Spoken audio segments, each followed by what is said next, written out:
Perhaps we need some outside universal threat to make us recognize this common bound. I occasionally think how quickly our differences worldwide would vanish if we were facing an alien threat from outside this world.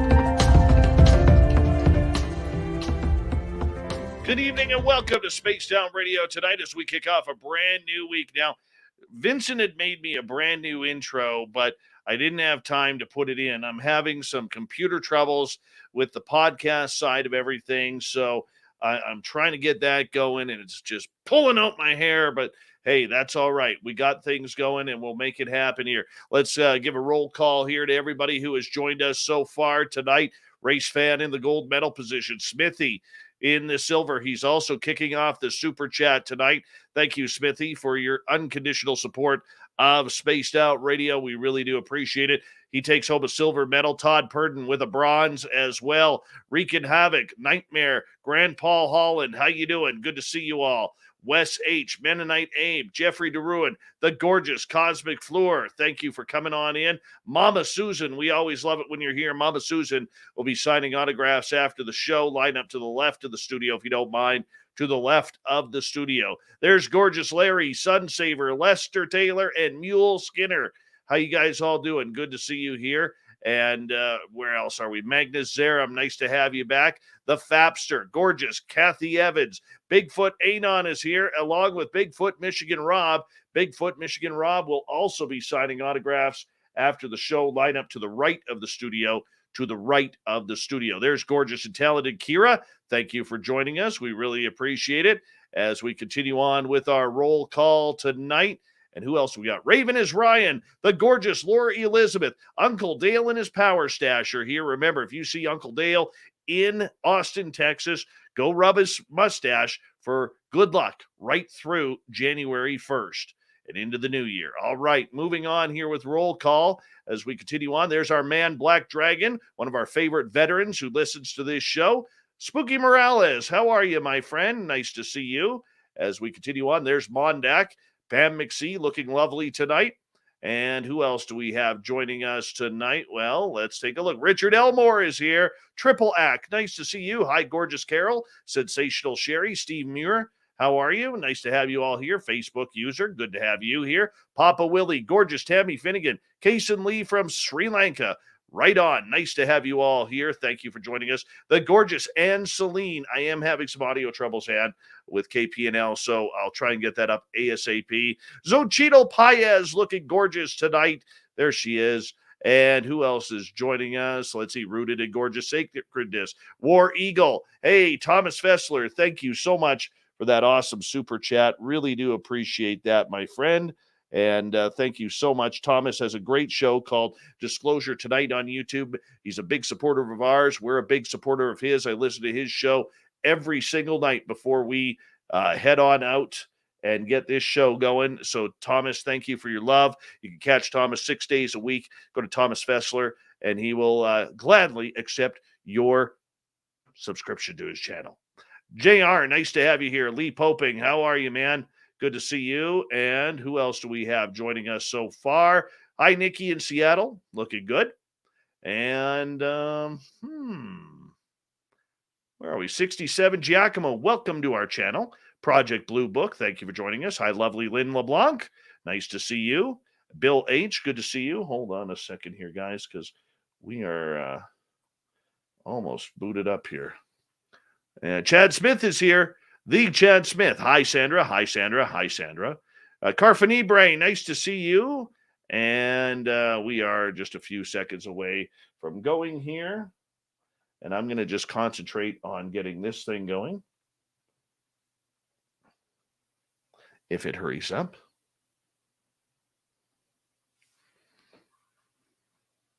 And 20 seconds. Grantavius, long time, no time, my friend. Nice to see you back. My brother Eugene, nice to see you. Everybody, we're going to get going right here. Hey, Flippity and 416, nice to have you here. Get your horns up. Let's bring on Mr. Bumblefoot right now.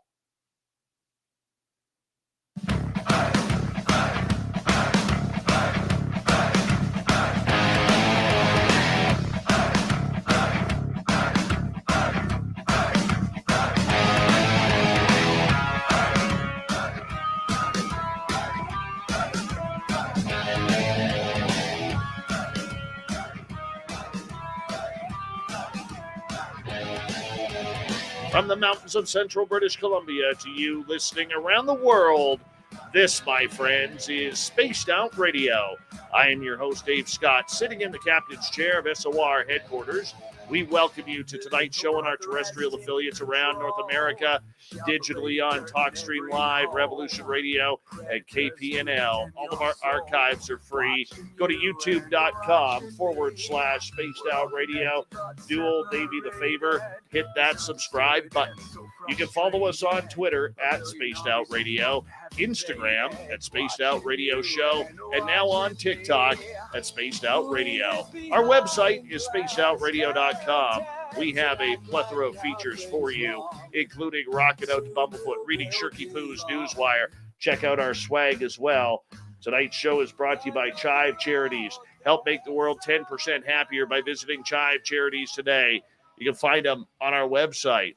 We got a great guest for you tonight. Steve Ubaney is here talking about true crime. He's a true crime author. We will get to him momentarily. But first, we're doing a little bit of a shift here on the show because we're changing up our intro a little bit. Yes, every now and again, we got to change things up. So basically what we're going to be doing here is I'm going to tell you a little bit about my day, what's going on, and things that are just on my mind. We also have a new feature coming up. I will get to that momentarily as well. So, yesterday I'm in the shopping mall.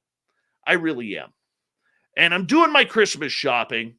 And here I am, much like all of you, you're battling the lines and you're trying to grab things. And, up here with the flooding and everything that's gone on in lower British Columbia, it's been tough to get store shelves stocked up. But you know what? They're doing a great job at trying to get everything going here. And I'll tell you, here's what bugs me about these shopping lines. These power stores like Walmart and everything, they do these self-checkout things. I hate those things. I really do.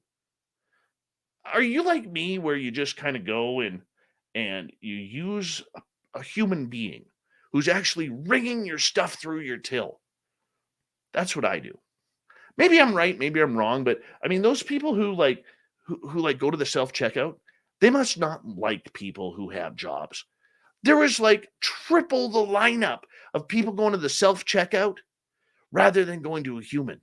Now, I understand, like, if you have one or two items or something like that. It's one of those things, man. I don't know. It just kind of irks me. Those self-checkout lines. It's very impersonable. It's kind of like, yeah, grab your stuff and get the hell out. Rather than you get somebody on the till who's like, hey, how was your day? What's going on? Would you like me to charge you 5 cents per bag? Well, no, I don't want you to charge me 5 cents per bag, but I know you're going to. But the coolest part about this all is outside SOR headquarters right now, the snow keeps falling. Now, I know we have a lot of American listeners and we have listeners all over the world where, like in Australia, it's like summertime right now. Sri Lanka, where Kaysen is, it's probably beautiful. But I like white Christmases. We got about 4 inches of snow here. And it's really beautiful. Really beautiful. Now, what sucks is eventually I'm going to have to get my snowblower out and get those things going. Clean up the driveway, clean up the walkway, clean up my stairs because they get a little slippery. My deck starts shoveling. But man, There's just something about Christmas. See, where I grew up in the lower mainland near Vancouver, it never snowed during Christmas. The odd time it would, but very rarely. So ever since I moved up here to where SOR headquarters is now, there always seems to be snow. Well, because we kind of live in the northern part, likes to snow at this time of year. I love it. Absolutely love it. So, yeah, I like the snow. I do. Let's see what else we got on the news. Okay, up here, like down south, you guys have the Super Bowl. Up here, we have the Grey Cup, which is a Canadian Football League's version of the Super Bowl. And the game is pretty good. It actually went to overtime. The Winnipeg Blue Bombers beating the Hamilton Ticats by 33-25. It was a fantastic football game. Fantastic. Back and forth. I love the Canadian Football League. But damn it, somebody has to tell the Grey Cup that, and the organizers that you need a good halftime show. So here I am, I'm pumped up. I'm on the couch. I got my food. I'm pigging out as you should on Grey Cup Sunday. And literally, it is a snooze fest of the Arkells and the Lumineers. You could tell just by their names that it's going to sound like some Jan Arden, Celine Dion type song. Lord knows it was boring. They were playing ballads during the halftime show. Ballads! This is football, man. This is the biggest game in Canada right now. They had to cancel the season last year due to COVID. This year, we finally get a good Grey Cup. 2 solid teams. I know guys on each team. And the halftime show looked like it should be at a flea market. A flea market. You have no idea how disappointed I was in that. No idea. Either way, we got to get to some paranormal here as we continue on with Spaced Out Radio before we get to our guest, Steve Ubaney. And we got a brand new feature here for you on SOR that we call Swamped. A resident swamp dweller comes in nightly, taking us down a very dark road. A dark road that leads to where? Well, we don't know. It's a brand new segment we call The Swamp.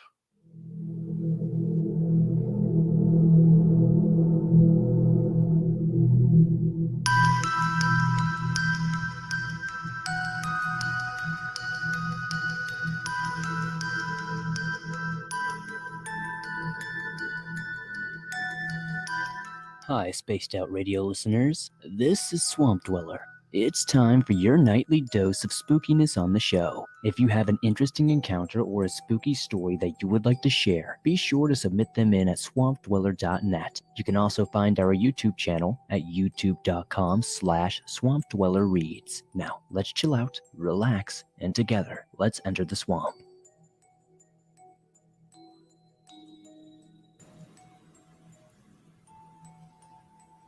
Okay. First off, I know a lot of people will think that this is a hoax because it's from Scotland, but I don't know how else to explain this. I'm extremely familiar with Wendigos, skinwalkers, fleshgates, all that. There's probably a non-Native American possibility that I'm unaware of, but the only explanation to me is a skinwalker. I apologize for my use of Scot slang in advance. I'm a teenager. I won't disclose my age exactly. And I go to a public school in Perthshire, Scotland. It's mostly a rural area, with mostly towns, villages, and just houses dotting the landscape. Although there are 2 major cities in my area, the high school I go to is in a medium-sized town, and for privacy reasons, I will not disclose its name. Not many people have had many paranormal encounters, although a few people claim to have seen ghosts and whatnot. Anyways, on to my encounter. I live in a large house in the middle of a field with my family. It's not too far from the town I go to school in, but I usually take the bus just in case, and honestly, just because I'm lazy. Sometimes, me and my mates, let's just call them E, J, and C, take a path through a nearby forest to come back to my place, where we just play video games and that sort of thing. This night, my parents were out of town, and we decided to drink a bit of booze that we had in the mini fridge in my room. I didn't try much. I'm not much of a drinker, and beer's not really my thing, or C's really. E and J, however, they went all out. It got late, or rather early, and they decided to leave and head home. I said bye to them and then headed back up to my room to play some more video games. Roughly about a half an hour later, I heard a loud banging on my door. It was J and E. I let them in and they started panicking. C goes home a different way than them. He lives a bit closer than the others. E and J said that they both were walking through the woods and they saw a tall, skinny-looking bloke pelting towards them. They panicked and legged it back to the house until the skinny fella gave chase. My mind went back to another friend of mine, somewhat of a paranormal buff. They told me about Wendigos and skinwalkers. I called 999, which is basically 911 in America, and said that a prowler was looking around our house and had chased my friends all the way back to my house. I gave the operator my address and said that they'd have a car to my house very soon. Apparently, there was a big traffic accident, so soon really meant in the meantime. This lady on the dispatch, though, told me to arm myself, lock all the doors and windows, and lock myself in a room. So that's what we did. We grabbed knives from the kitchen, barricading ourselves inside my room. After some time, we heard heavy footsteps around our house. Thinking it was the police, I peered out the window. What I saw was much worse. It was E. It looked the same as her anyway. I knew that she was sitting, crying in my room. I freaked out, and it saw me. What the hell is that thing? Whatever the heck was outside could speak, and it sounded exactly like Jay. It was a skinwalker for sure. I remember the description from my other horror friend. It looked like my friend, but sounded like my other friend. It must have been confused, and that made it so much more scary. We heard sirens, and the thing ran off into the woods very abruptly. We told the police officers everything. They checked it out, but I don't think they really believed us. The officers left, saying the woods were clear, and then muttered something about stupid prank callers. After they left, we heard inhuman shrieks, but still, they were sort of human-like. We didn't sleep much that night. I believe that what we saw was a skinwalker, and I hope to God Almighty that I never have to face that bloody thing again. All right, that is Mr. Swamp Dweller kicking us in for tonight, as he will do every night, telling us another spooky story from his Swamp Dweller channel. Thank you so much. Make sure you head on over there and subscribe. Our guest tonight is Steve Ubaney. He is an American suspense author who reinvestigates the deaths of famous people using newly discovered facts that debunk historical claims. His books deduce that some of history's most famous deaths were actually murders. The Who Murdered book series is one of the most interesting ever written. The author and historical researcher reinvestigates these events using newly uncovered facts that were discovered decades after the wrong conclusions had been written in the history books, proving that these celebrity deaths were not natural. The latest to his series is about Princess Diana. Steve Ubaney, welcome to Spaced Out Radio, my friend. How are you? Hi, Dave. It's great to be back on your show. Man, it's been a while. It's been a while, and I'm sure happy that you're back. And, I know we got a little bit of a new look here, so I do appreciate you taking the time and staying up late for us. I'll tell you, you are keep on proving why you are one of the most intriguing true crime authors out there, my friend. Seriously, this new book series you have, Famous Celebrity Deaths, WhoMurdered.com is the website, or WhoMurderedBooks.com is the website. This is fantastic.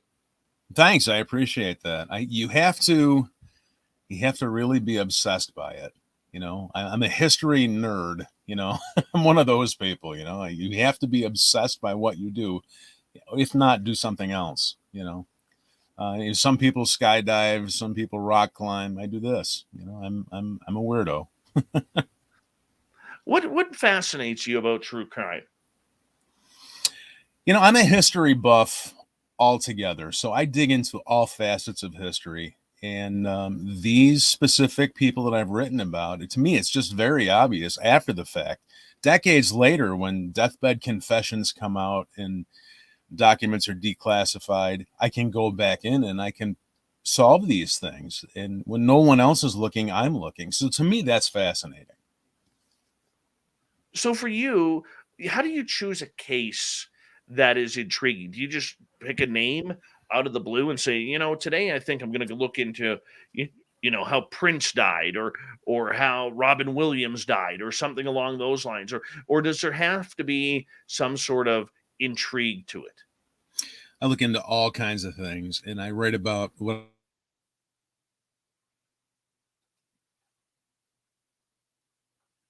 You seem to have cut out, Steve.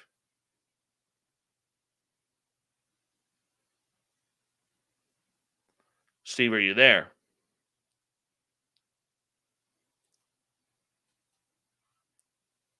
We cannot hear you, Steve.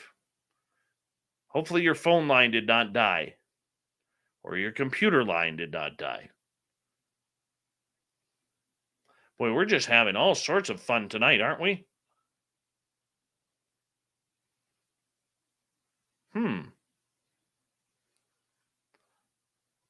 People did not die. Oh, there you go. You cut out for about 20 seconds, my friend. And now you're gone again. Seriously. Oh, there we go. Let's try that stream. How's that? Are we better? Now we got you. Yeah, that was weird. I was in the middle of a sentence, and all of a sudden, everything went black. Conspiracy, man. It's conspiracy. I know they're out to get me. There you go. What was the last thing that you heard? You were just going into the intro and how you choose a case. I dig into all different kinds of history. And for me, the ones that I write about are the ones that are the most obvious. So I think it's fascinating that, and I've looked into all kinds of history. I just love it. You have to be obsessed by it. Like I said before, it's not about money. It's not about, I think Michelangelo didn't do the Sistine Chapel for the money. You have to be inspired by it. So I'm inspired by digging in and revealing things. And these subjects that I write about are the ones that, for me, are just absolutely the most obvious. And I write these books. There's so little justice left in this world. I write these books to set the record straight, because these people have been horribly maligned in history. And I think if Princess Diana and Elvis Presley and Franklin Roosevelt could read my books, I think that they'd smile and give me a thumbs up, because I think I'm finally telling the true story as opposed to the official fiction that we've been taught throughout history. I call them Easter Bunny stories. That's what I call them. So your accounts of these incredible stories that you write about, where are you finding different information that, say, the police or detectives have not, or even the media for that matter? Well, I don't know if they have any sort of a vested interest in telling us the truth in the first place. I think there's a lot of things that people just can't handle the truth about, and they skirt around the issue. In the case of FDR, 50 years after he died, no one was looking when his cousin came out and she published the White House, the diaries, her presidential diaries, and said that Dr. McIntyre said that he was being poisoned, and they couldn't figure it out. The case has been long closed for 50 years, and then things like that come out, and then you can piece together evidence that has been revealed since then. So when no one else is looking, I'm looking. Declassified documents, deathbed confessions, things that are published afterwards. So I mean, this is where I put together my special sauce on these books. It's something that you obviously enjoy doing, looking into these true crime type stories. What's the rush of it for you? I just think that I'm a history buff, and I write about things that are fascinating to me, and it just so happens that they're fascinating to a lot of other people. I don't really sit down and say, what's going to be popular and what isn't. I'm really inspired by what I do. It's just one of those things for me. Jeffrey's wondering if you've ever looked into the Christopher Reeve case, and if so, what you think the story is all about.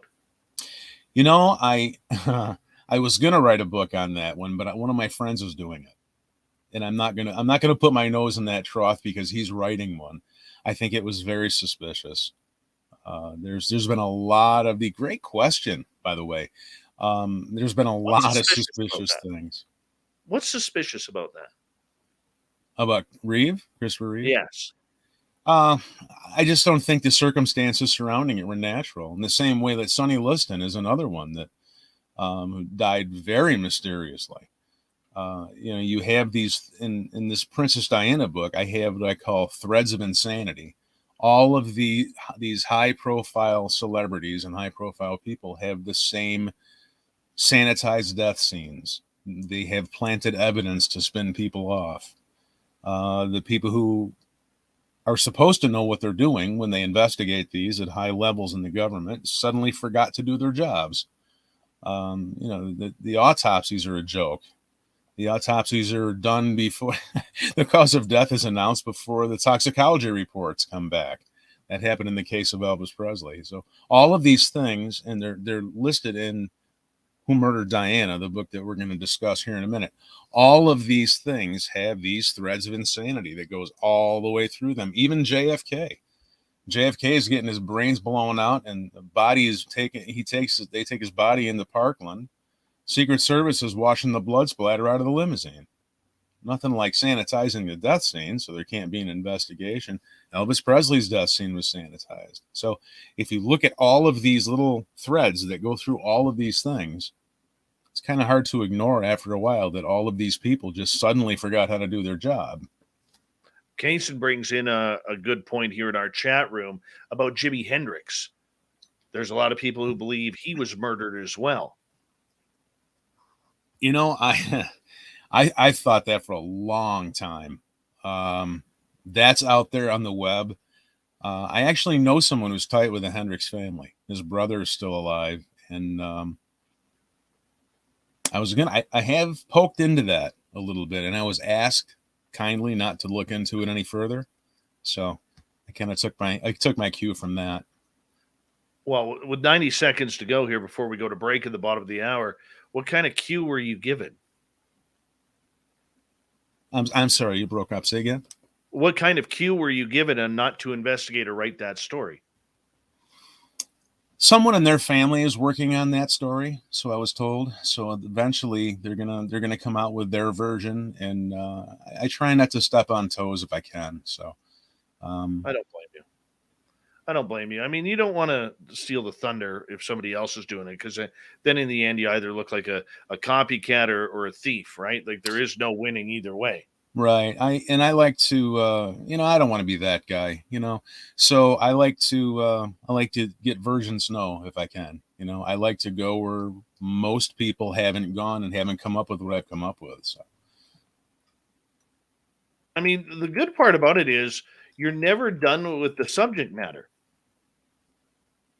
Actually, I have one more book after this one, and I'm going to call it a day. I've been doing this. Yeah, I've been doing this for 12 years. And it's been a great run, but it's time to move on to bigger and better things. I mean, the amount of work in these books is just staggering. I had 10 years into Elvis Presley. I had 4,000 hours of research and writing into this Diana book, and it just, they'll never be profitable. It's impossible. All right, Steve Ubaney is our guest tonight. True crime. We are looking into a brand new book, Who Murdered Diana? The true story they don't want you to know. WhoMurderedBooks.com is his website. You're going to check it on out. Spaced Out Radio continues the second half hour right after this.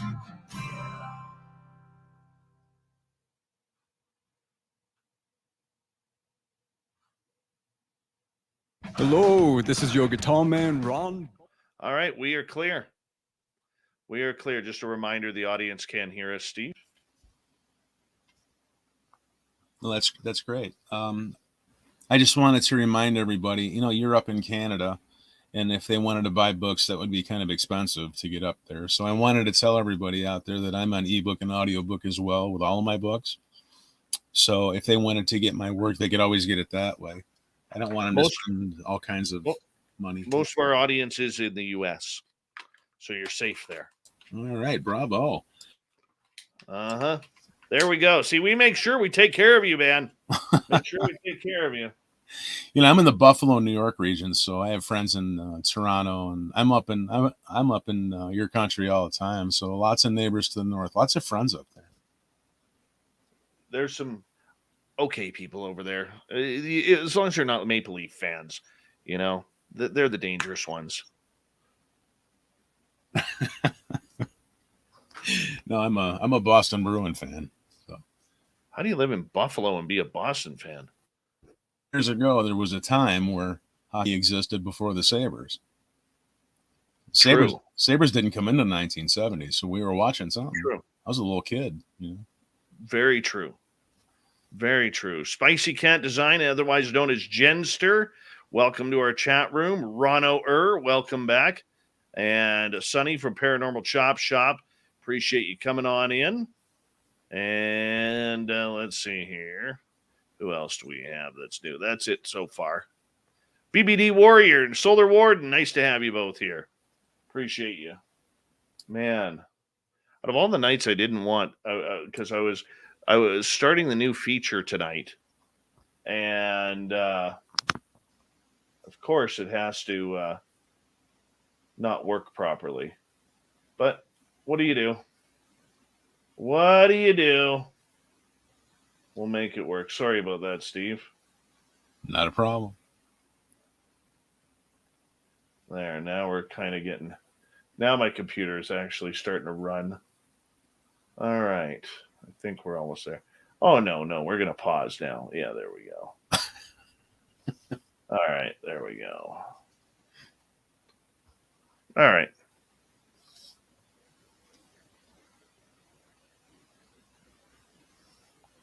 Let's see here. Lots of good ones. So I can't believe you're retiring after one more book. Have you chosen your final subject? The next one's going to be on Nikola Tesla. That'll be a good one. We're definitely bringing you back for that one. Yeah. The Tesla's, the circumstances surrounding his death were incredibly suspicious. And the disinformation out there is incredible. They're saying they have a horrible picture of an old man up there saying it was Tesla's last photo. And of course, it's not him. And all of this is being put out there to cover up, what happened to the guy. He got stuck between some governmental forces with some weapons he was producing. It is kind of weird.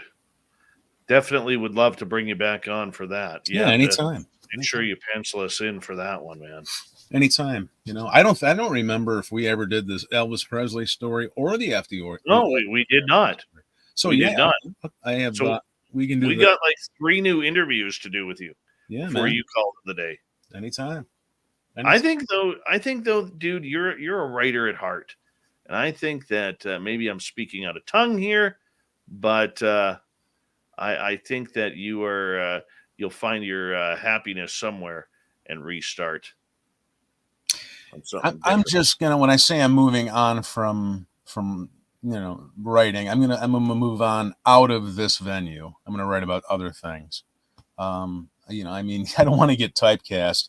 I always thought that these books would be perfect to be produced into a series or a movie or something for Hulu or something like that. So I do have a couple of contacts. Anybody who's out there who knows those people, have them call me. Let's talk. I do have a contact or two, and we might be making that step here sometime soon. But I have to finish the series for that to happen. So I was going to do a JFK book, and I actually have some interesting information into that. Oh, wow. My James Snyder, my cousin, was a presidential guard for 4 presidents, and JFK was one of them. Oh, no. And he was in Washington, D.C. when the assassination happened, and his job was to guard the limousine before the feds took it over. So I have a firsthand account of where all the bullet holes are. Hold on 1 second. Here we go.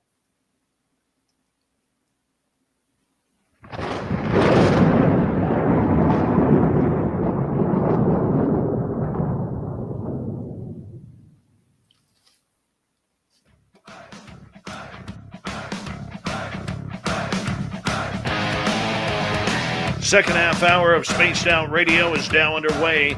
My name is Dave Scott. Thank you so much for taking the time to join us. We really do appreciate it. Want to remind you that if you've missed portions of this show or others, check out our free archives by going to youtube.com/Spaced Out Radio. Do me the favor, hit that subscribe button. Our website, you know where to find it, spacedoutradio.com. We have a plethora of features for you, including rocking out to Bumblefoot, reading Shirky Poo's Newswire, checking out our swag as well. Follow us on Twitter at Spaced Out Radio, on Instagram at Spaced Out Radio Show, and now on TikTok at Spaced Out Radio. We continue on tonight with author Steve Ubaney. He's got a brand new book out called Who Murdered Diana? The True Story They Don't Want You to Know. This is part of his Who Murdered Books series, and the website, whomurderedbooks.com. Before we bring Steve back in, one of our longtime loyal listeners has a big-time birthday today. Duke from World Bigfoot Radio turns 60 years old today. And Super Duke, happy birthday from all of us at Spaced Out Radio. Thank you for the love and support that you give this show, not only on your channel, but being in our chat room each and every night. We love you, man, and happy birthday from all of us right here at SOR. Steve Ubaney, Princess Diana, how did you come up with this topic, my friend? And it was one of these things like Elvis Presley. I never believed it when it happened, and I don't care how many times it was repeated. And it turns out my instincts served me well. There were things that were not investigated. They dropped the ball big time on lots and lots of things that were revealed later. So once again, decades and decades after, when no one's looking, I'm looking. So we can go back in and we can really tell the story. Well, let's rewind to late summer, right before the Labor Day long weekend of 1997. Take us through what happened there. Do you want the real story or the official fiction? Well, let's give the official story right off the bat here. Okay. Well, the official fiction, or so it was told to us, is that Princess Diana was pregnant, and Dodi Al-Fayed, who is son of an Egyptian billionaire, who was a very successful businessman who had business interests in Britain, was going to propose to Diana because she was pregnant with his baby, and he was going to propose to her, and the restaurant was too busy, so they went back to the Ritz Hotel, which Dodi's father owned, and they were trying to escape the paparazzi, and they snuck out the back door, and a guy was drunk who was driving the car and hit the 13th pillar in Pontiama Tunnel. And that's the official fiction of what happened. My goodness. And now, what have you uncovered? Well, that story should be taken out of the library wherever they have it and put right next to Mother Goose, because there's no way this is possible for this to happen. Interesting thing that happened to me when I was writing this book, I made a comment on a social media site that my next book was going to be on Diana. And I got contacted by someone who was using a screen name, and they said they're from a little place in France. And they said, my mother, who recently passed, has been investigating this for 10, 12 years. Would you like the information? And I said, oh, man, my book was already 3 months late and it was already done. So I almost said no. So they sent me this information, and there are photographs now that are in my book that I don't think anybody else has.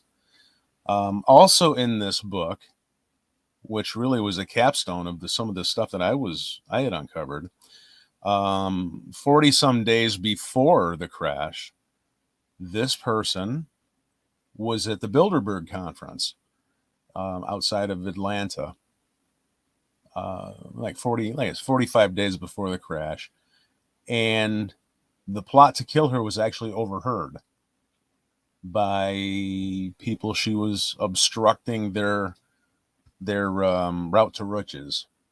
So that really opened the door to a lot of things that I wouldn't have had access to. So the names of the people who were in that meeting who wanted to have her killed are mentioned.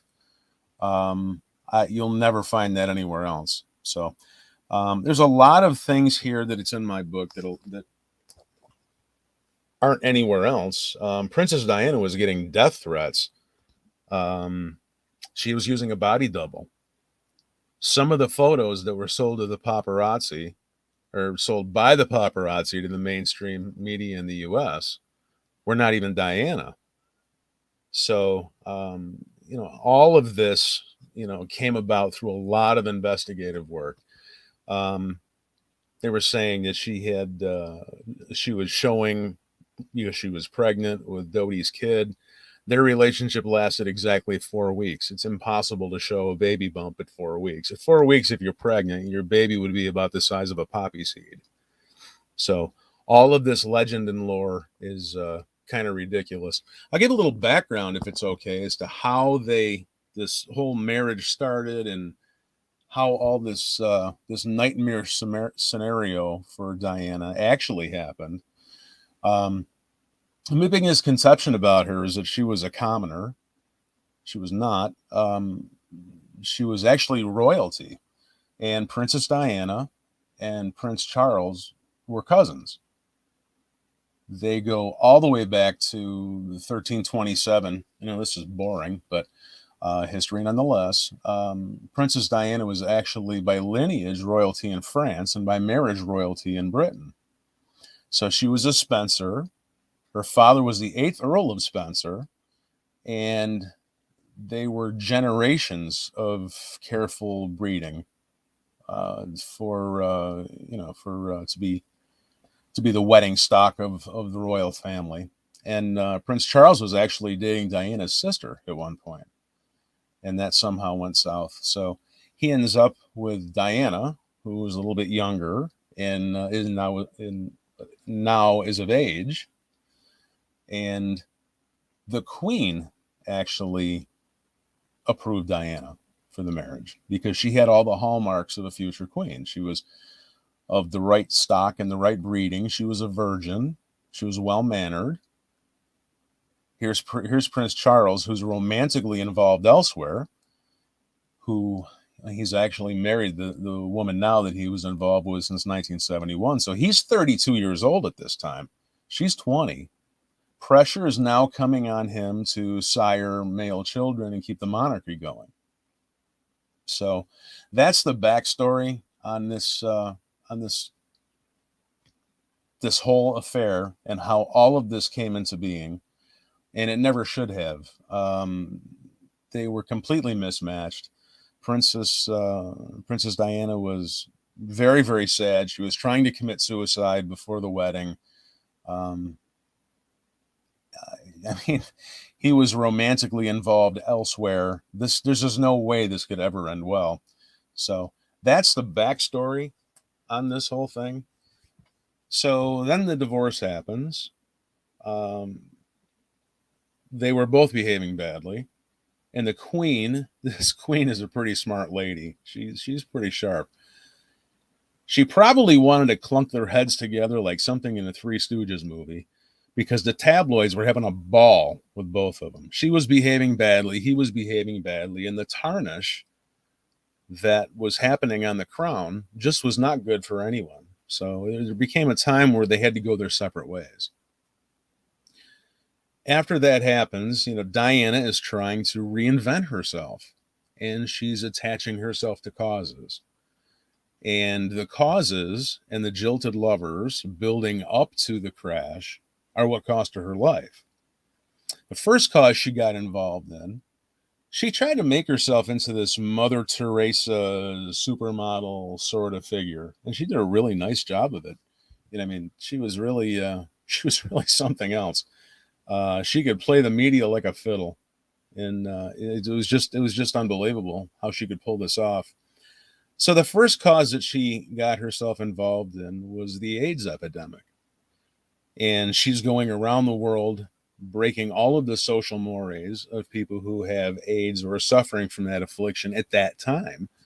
You know, she's holding babies infected with AIDS and touching people with AIDS. And of course, that was taboo back then. They didn't know what we know today. So here the pharmaceutical industry is trying to come up with a vaccine to vend to these countries for this horrible disease.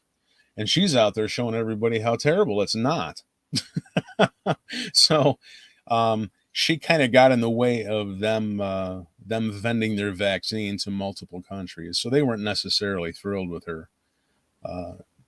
She quickly moved on to a landmine ban. She couldn't stand the idea that long after conflicts and wars are ended, these landmines are unaccounted for and people are stumbling on them and getting blown up. And you kind of have to agree with her. So she started the International Campaign to Ban Landmines, the ICBL. And I'm going down the list of suspects to this murder. Okay, the first one was the pharmaceutical industry. She started this landmine campaign, and she had about 100 countries on board early in 97.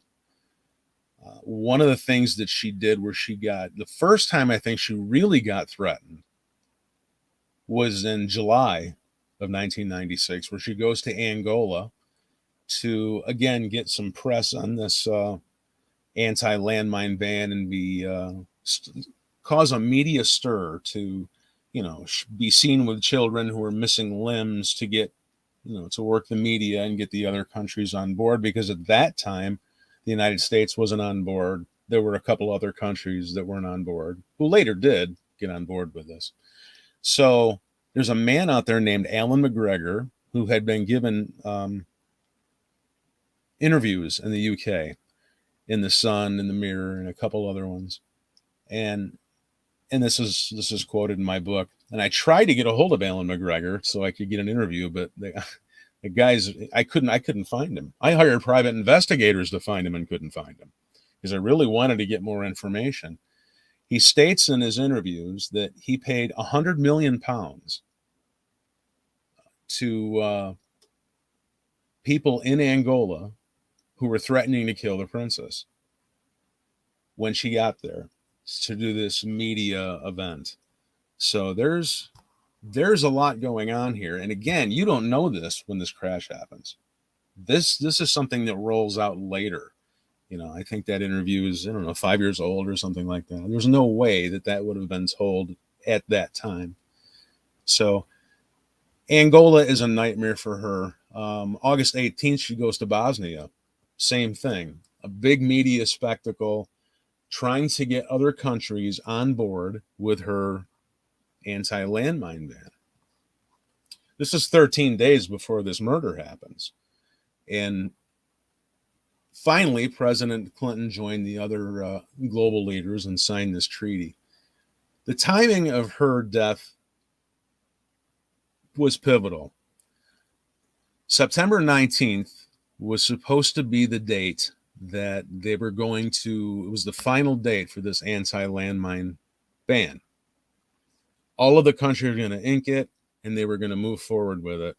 There was no way that she had to be taken out before September 19th.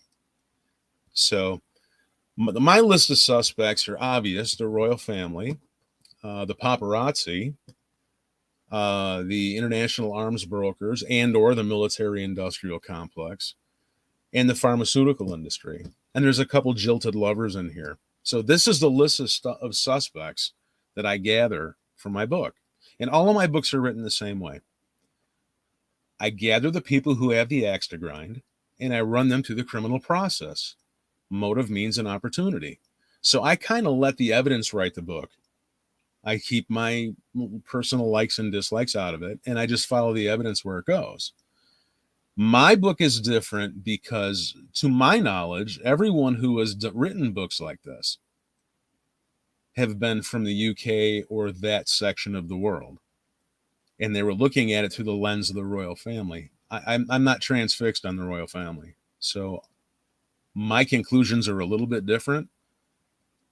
Actually, the royal family was the first people who were dropped from the investigation. And I'll tell you why that is. The royal family only has a couple jobs. They're obsessed with having boys and keeping the monarchy going. That's what they do. They want to have as many male children in there as they can, because 500 years from now, they want to keep their lineage going. This is what they do. So that's their first priority.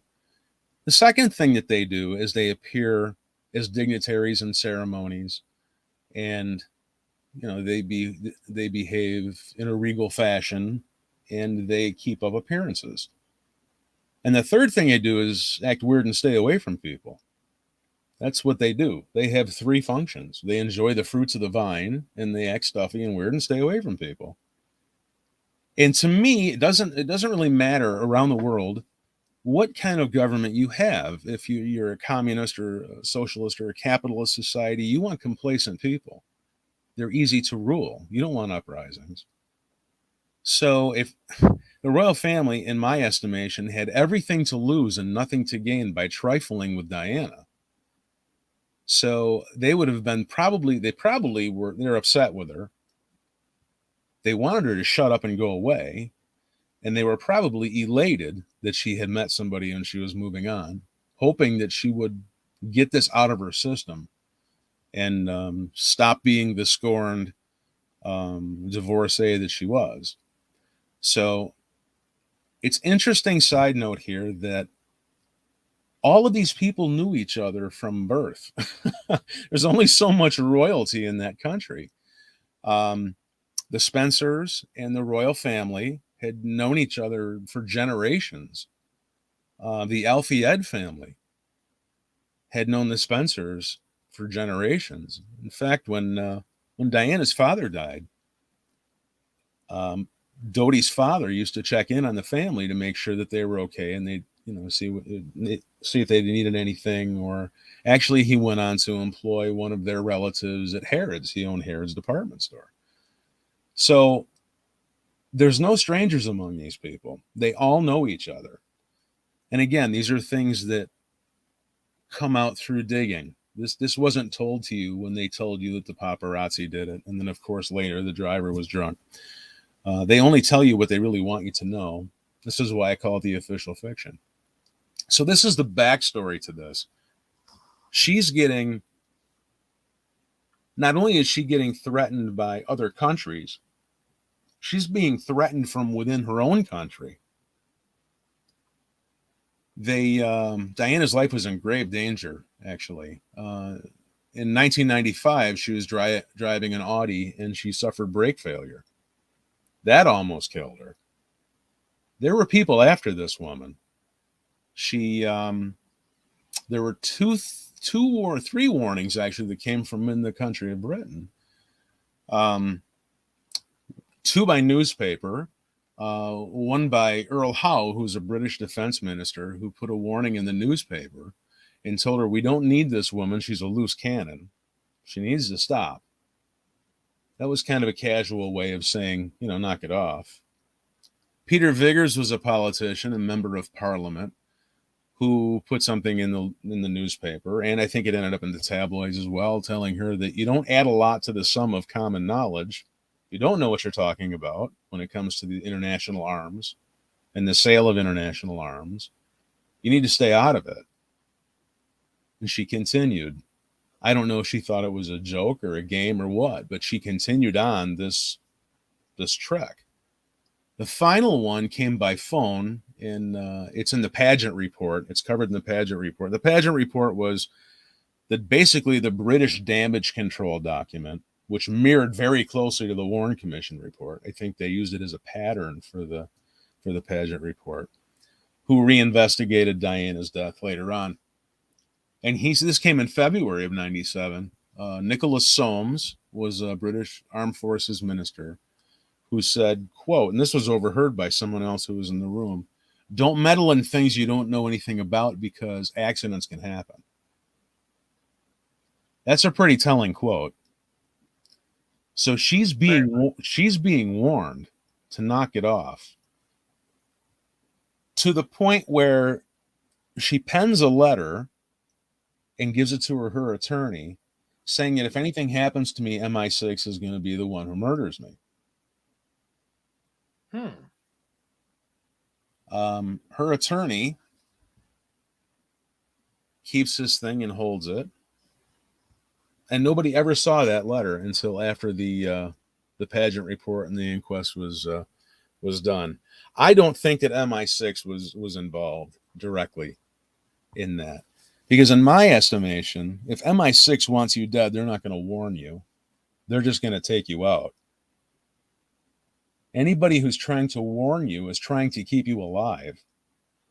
I think what happened was there were about 5 or 6 people involved that were hired to take her out, and they were using intel from many different countries. And I think that these people were trying to warn her off. I think that they were hearing things from the back channel, and they were telling her, you need to stop.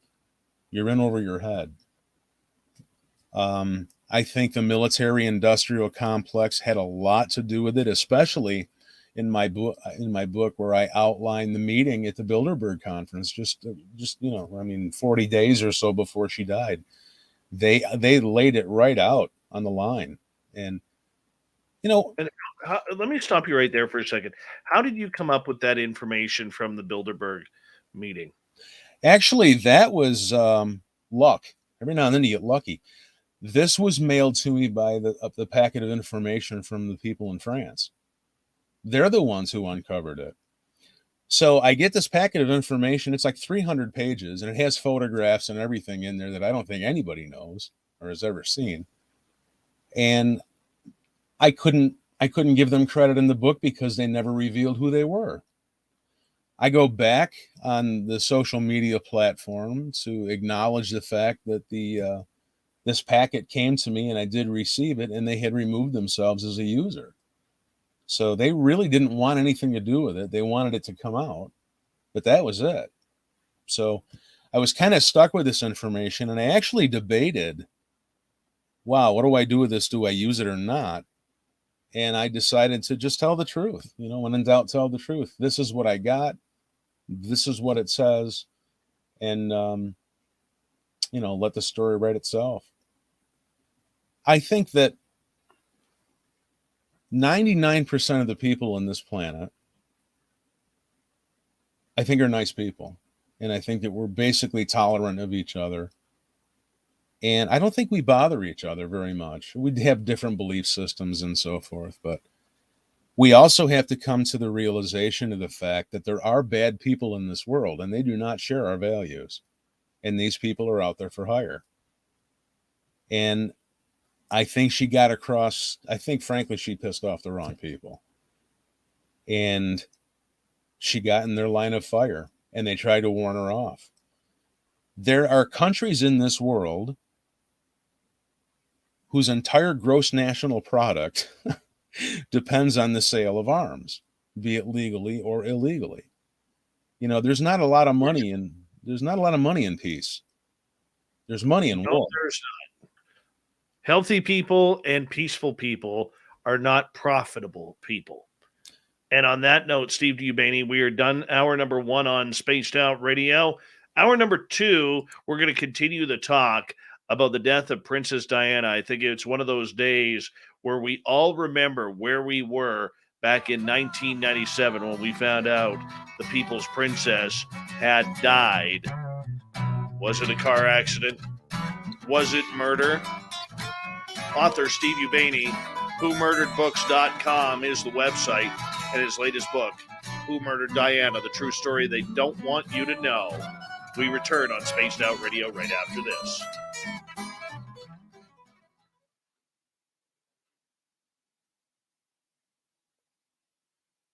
All right, my friend, we're clear. Fantastic. It's a good half hour right there. Solid radio. Yeah, you know, you have to love what you do, and I'm one of these freaky people who just does, you know. But it just takes so much out of you to write these books, you know. It's a lot. Do you ever get threatened? No. Um, you know, that's every now and then somebody will, especially with the Elvis thing, because people just loved Elvis, and and myself included. I've got to be the biggest Elvis Presley fan on the planet, but um, a lot of times people don't like the idea of that, and even the evidence rubs them the wrong way. But it's evidence nonetheless.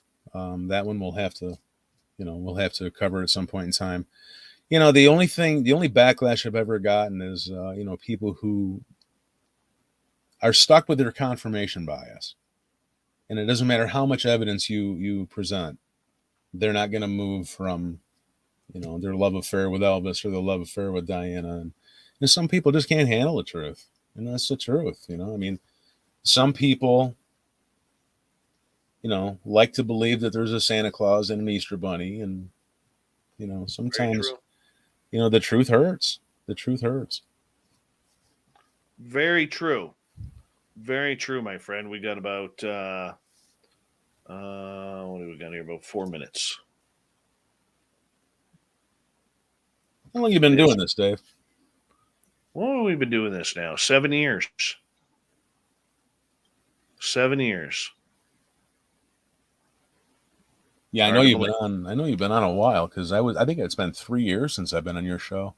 Mm-hmm. I disappeared for a little while. We got you back. That's the main thing. Yeah, I was thrilled to be back on your show because the first show I remember was a really good show. You know, you have those memories of the good shows and the bad shows, and I appreciate that. Yours was a great show, and I'm like, wow, I wonder if this guy's still around. So I was just thrilled to be asked back on. You know? Oh, absolutely, man. Absolutely. We don't do enough true crime. We really don't. And you know, especially the last couple of years, we've been so caught up on this whole UFO story that it's really been taken over. Excuse me. Pardon me. It's really taken over our entire subject matter with everything. So it's very, very difficult at times to try and find something else. And, you know, it got to the point where if we did any other topic outside of UFOs or cryptids like Bigfoot and Dogman, that our audience numbers live would literally drop by almost half. Well, UFOs are, you know, it's interesting. I've met a lot of people in MUFON down in Dallas, actually, because I go down there for the JFK conventions and conferences. And I've had some sightings myself. And we've talked about that at length. And it's to the point now where UFOs, it's becoming almost mainstream. The government's finally out there saying, you know, here are things and we don't know what they are. Whereas 60 years ago, that would have been unheard of, you know. Right. My cousin Gary, who's in the chat room, sweet Gary C., he's got one hell of a nice mustache. His mustache, believe it or not, is actually older than him. And he's wondering if you have any audiobooks available. I do. All of my books are available on audio, except for this recent one, except for the Diana book. I haven't got to it yet. I have been, like I was telling Dave here just a little while ago, I've been on a show a night sometimes too, and it's keeping me busy to the point where I can't finish the audiobook. So I apologize. I'll get there with it. It's on ebook right now. But Who Murdered Elvis, the 5th anniversary edition, and Who Murdered FDR are all available on audiobook. Right on. Right on.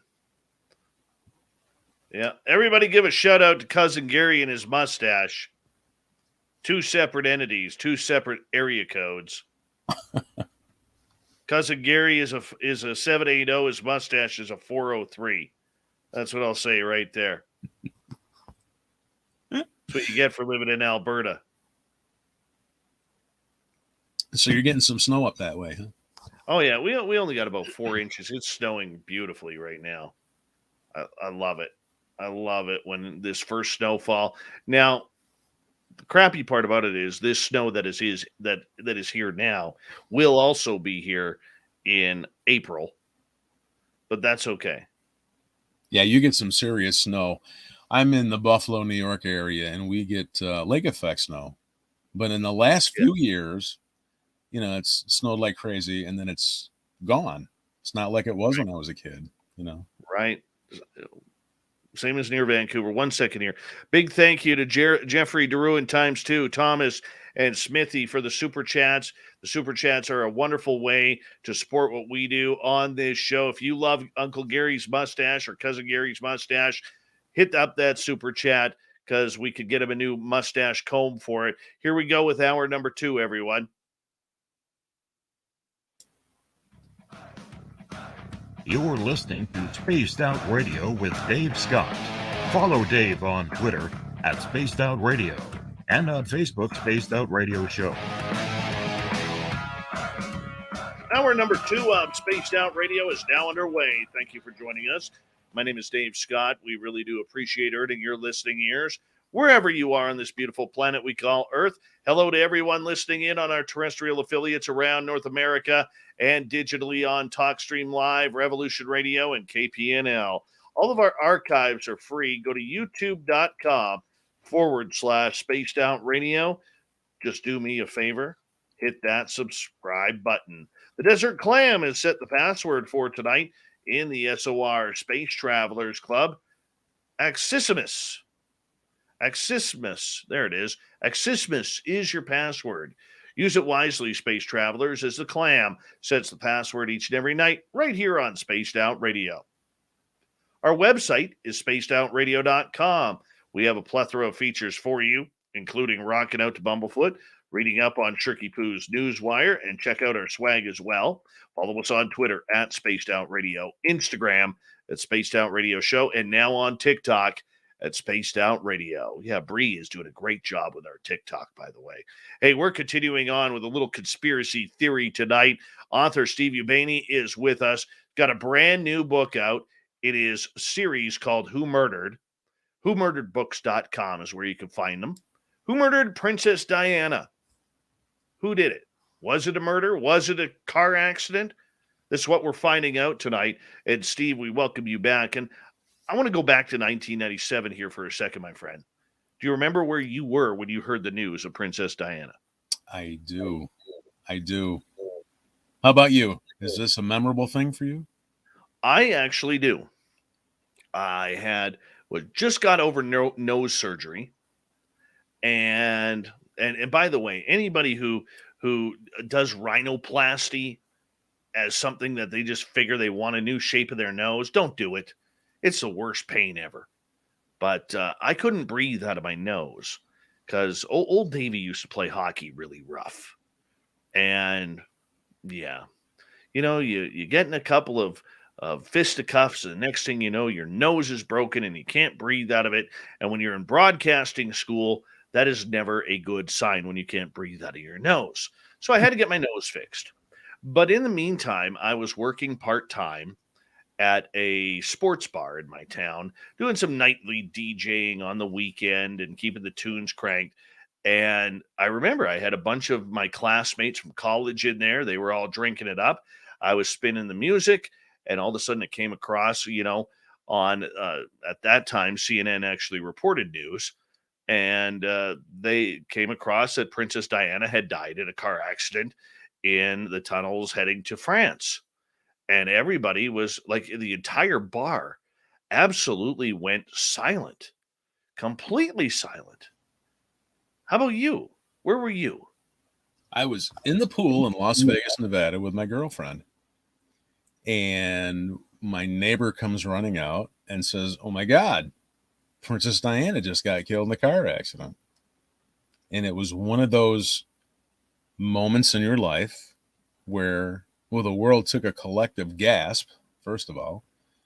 And, you never forget where you are. 9/11 was one of those days. I'm old enough where I remember where I was when Elvis died. And That's old. Yeah, I know, man. I'm pushing it. I know. I'm just teasing there. But, you have these moments in your life where you'll never, ever forget where you were. And I thought then, I don't know, I just had a hunch. I said, man, something doesn't sound right with that. Just the way they were reporting it. And they were all reporting the same thing and reporting it wrong. The first story, you got to love it when the stories change. The first story was that the paparazzi killed her. And then that didn't wash because they had no case against the paparazzi because you know what? They weren't there yet. I'll get into that in a minute. I'll have to recount and actually give the actual story. And then it was the driver was, they changed and they had to do the Oswald thing. They had to blame the dead guy, So they'd blame the driver and they maligned him in history as being quote unquote drunk as a pig, which has never made sense to me because I've never seen a drunken pig anyway. So I want to ask you about Henri Paul, the driver. Was he intoxicated? Because that sounds when you're with dignitaries such as Dodi Al Fayed and Princess Diana, you're paid to drive them around. You're not paid to sit down at the table and have a few drinks with them. Henri Paul's an interesting figure. And again, these things come out decades and decades and decades later. Some of this information was uncovered by me. Some were uncovered by other investigators. And when that is the case, I always give him credit for the work. I'm not that guy. I give him the credit. Henri Paul was not. He was not intoxicated on that night. They have film footage of him tying his shoes, walking up and down stairs. The level of intoxication that they claim he had, along with carbon monoxide that was allegedly found in his blood, the guy wouldn't even have been able to stand up. So I don't know what sample they were testing, but it wasn't Henri Paul's. And as a matter of fact, there's a picture of the vial, his toxicology report, the blood vial that was going out to be tested. And it was so badly done. His name is even misspelled on the vial. His sample's not even out of the autopsy room yet, and already there's a mistake. So, dead men tell no tales. They also don't get attorneys, and they also don't sue you. So you can blame a lot on a dead guy. It's like I said, the parallels between the pageant report and the Warren Commission report, I run them down in the book. It would take way too long on this show to go into it. But Henri Paul is an interesting figure. He was identified by a guy named Richard Tomlinson, who was a retired MI6 agent, as an informant for many governments. And he was paid because many celebrities did stay at the Ritz. He was head of security at the Ritz. He was a guy who was paid a handsome wage to leak information on certain people back to governments. The Saudis, the Americans, the British, they knew this guy well. The guy was also a commercial pilot who had just renewed his pilot license a couple days before the crash. And he's a very interesting fella. At the time of the crash, there were $22,000 on this guy in his pocket. Well, their equivalent, obviously it wasn't American money, but, their monetary equivalent of $22,000. So he has been really horribly maligned in history. And it's a shame. And I raise in my book, in 97, we had this thing called DNA. There's blood all over the car.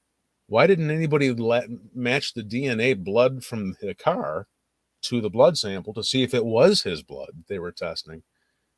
This was unbelievably how poor that the investigative work was.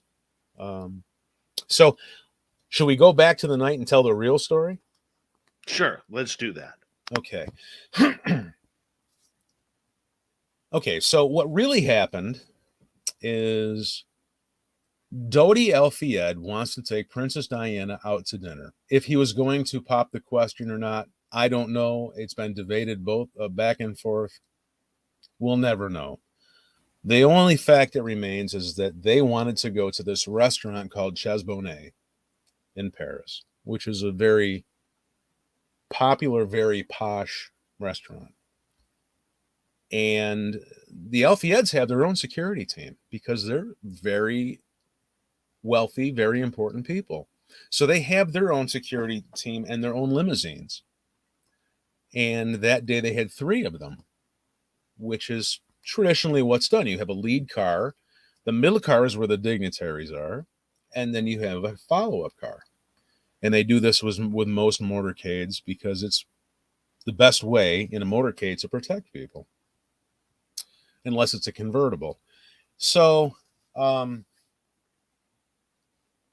El-Fayed security team does what they're supposed to do. They go to Chesbonnet, and they are checking out the crowd to make sure everything's cool, because she's been getting death threats, and they're a little scared about this. So they look in the crowd,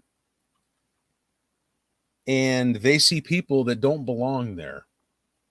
Now, this is summer in Paris.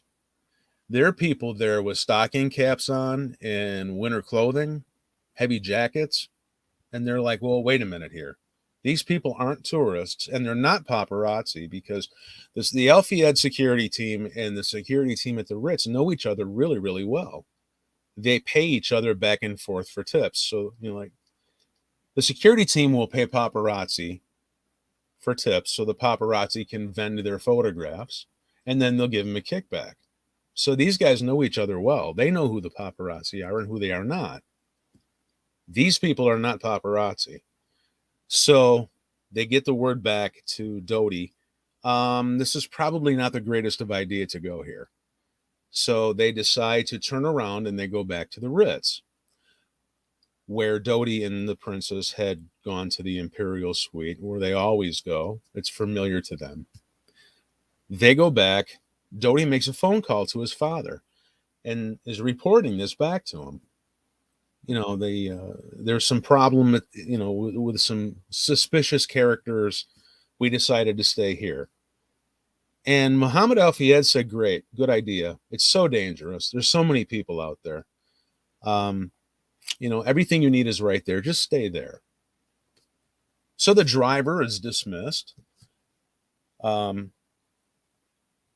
15 minutes later, the driver comes back, according to witnesses, and tells Dodi, we have a problem. The same people are now in the lobby at the Ritz. We don't know what they're doing here. Some people are out front of the Ritz, and the pictures of them are in my book. You can take a peek at who these people are and what they look like. We don't know what they're doing here. We don't know who they are. This is suspicious. This is dangerous. They could blow the building up. We have no idea what they're doing. We've got to get the princess out of here. So they devised this plan that was told to Henri Paul. We've secured a route. Take the princess out the back door. Put on a little show for the paparazzi waiting at the front door. Sneak the princess out the back door. We've secured a route where there'll be very little traffic and you won't have any problems. Great. So they do it. They get the car. The only car left in the motor pool is a Mercedes S280, which is a very, very nice car. Mercedes-Benz build tanks. There's wonderful automobiles. And they all pile in. Henri Paul starts down the road. They get about 500 feet down the road and they realize they've been horribly misled. Now there's motorcycles surrounding the car. And these are high-powered motorcycles, people dressed in black, and they're trying to assassinate the princess. So the driver has no idea he realizes he's now a sacrificial lamb. So there are 2 tunnels on the route that they had secured. The first one was a tunnel in the Riverside Expressway, and I won't bore you with the names, but there are 6 witnesses who gave testimony to the French police, saying all the same thing. The motorcycles were surrounding the car. They were wielding weapons, because this Mercedes doesn't have tinted windows like the Alfieds, so they can see where their target is. So this poor driver is doing everything to keep this woman alive. So he floors it. And there's never, ever been a car that's going to outrun a motorcycle. It's not going to happen. The power to weight ratio is always in the motorcycle's favor, especially if it's flat road. So this guy's got a problem on his hands. So he starts racing through the Riverside Expressway tunnel. And he's doing a fair job of keeping the princess alive. We come up to the second tunnel, which is Pontiama Tunnel, which is where the crash happened. And now the motorcycles are in front. Again, this is all witness testimony, and it's all in my book. It was gathered. All of this testimony was ignored by the authorities. And it came out years later. Why they ignored this, I have a suspicion, which I'll get into in a minute. Now the motorcycles are in front of the car, and they're slowing the car down. In the way is this white Fiat Uno that is meandering around at a slow rate of speed at the entrance to Pontiama Tunnel. And this thing sideswipes the car. And it causes the car to swerve and spin out. And everybody is like, oh, what terrible luck. Wasn't luck at all. The motorcycles were in front of the car. And now they sell these handheld flashlights that are mini strobe lights. They're tactical flashlights, and they even advertise them that they can disorient an attacker. And they have a hell of a bright, slow strobe on you, and they blind you. This is what these people were doing in front of the car. At the same time, this guy clips the car. This was, if the other plan to kill her didn't work, they were going to crash her out and kill her. So it wasn't by chance. All of this is in witness testimony. Some of the people that I have spoken to personally, their testimonies in there. Other people have gathered testimony. And I've, of course, given them credit in the book for the testimony that they've uncovered. So the white Fiat Uno, who is now part of legend and lore, everyone's investigated this. They did a pit maneuver on this car. And a pit maneuver is something that is done by trained drivers. They started in NASCAR doing this years and years ago, and now the police are doing it.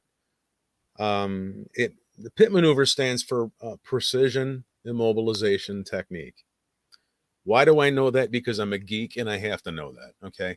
What they do is they just get next to a car, and as the car speeds by, they just tap the back quarter, and it'll spin the car out.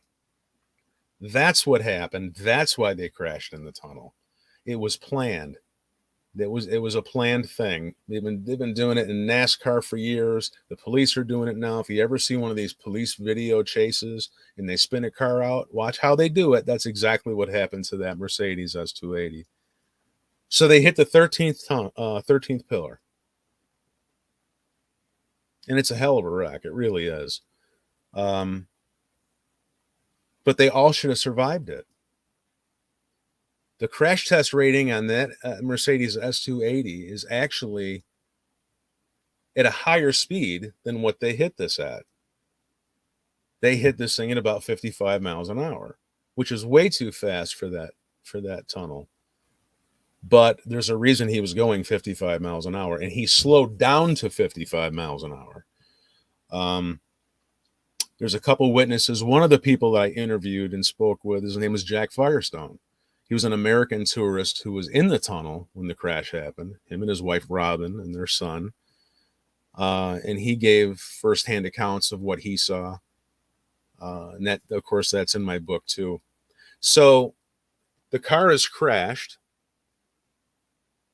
car spun out, motorcycles disappear in different directions, and the Uno disappears in another direction, never to be found again. There have been books that come out that claim that that there are two people potentially who could have been driving that Uno, but to me, it doesn't matter who drove it. It was driven. That was the point. It wouldn't matter to me if Bigfoot was driving this stupid thing. The point of it is it was driven for a reason, So here we are. This is where this crash happens. And then the most incredible thing happens. The paparazzi is still waiting for them to come out the front door because Henri Paul went out and put on a little show and said, we'll be down in 10 minutes. And he went to the other door and left. Paparazzi's still waiting for them to come out. All of the 3 limousines are still waiting at the front door. So they're glued there waiting for them to come out. So by the time the crash happens, there's a few doctors who rushed up to try and help the people in the car. And it was an awful wreck. It really was. The driver and Dodi Alfield were killed instantly. In the passenger seat was one of the security people who was really a hero in my book, Trevor Reese Jones. He just about had his face torn off. That was what a hero for undergoing what that guy did. And of course, behind him was Princess Diana, who got rattled around pretty good. So the crash happens. There are people, witnesses who were ignored, went to they had call boxes. This is before they had cell phones that were common. They were out there, but they weren't like they are today. Not everyone had them.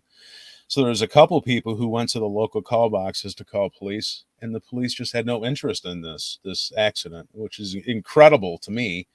How all of the traffic cameras were turned off for this crash.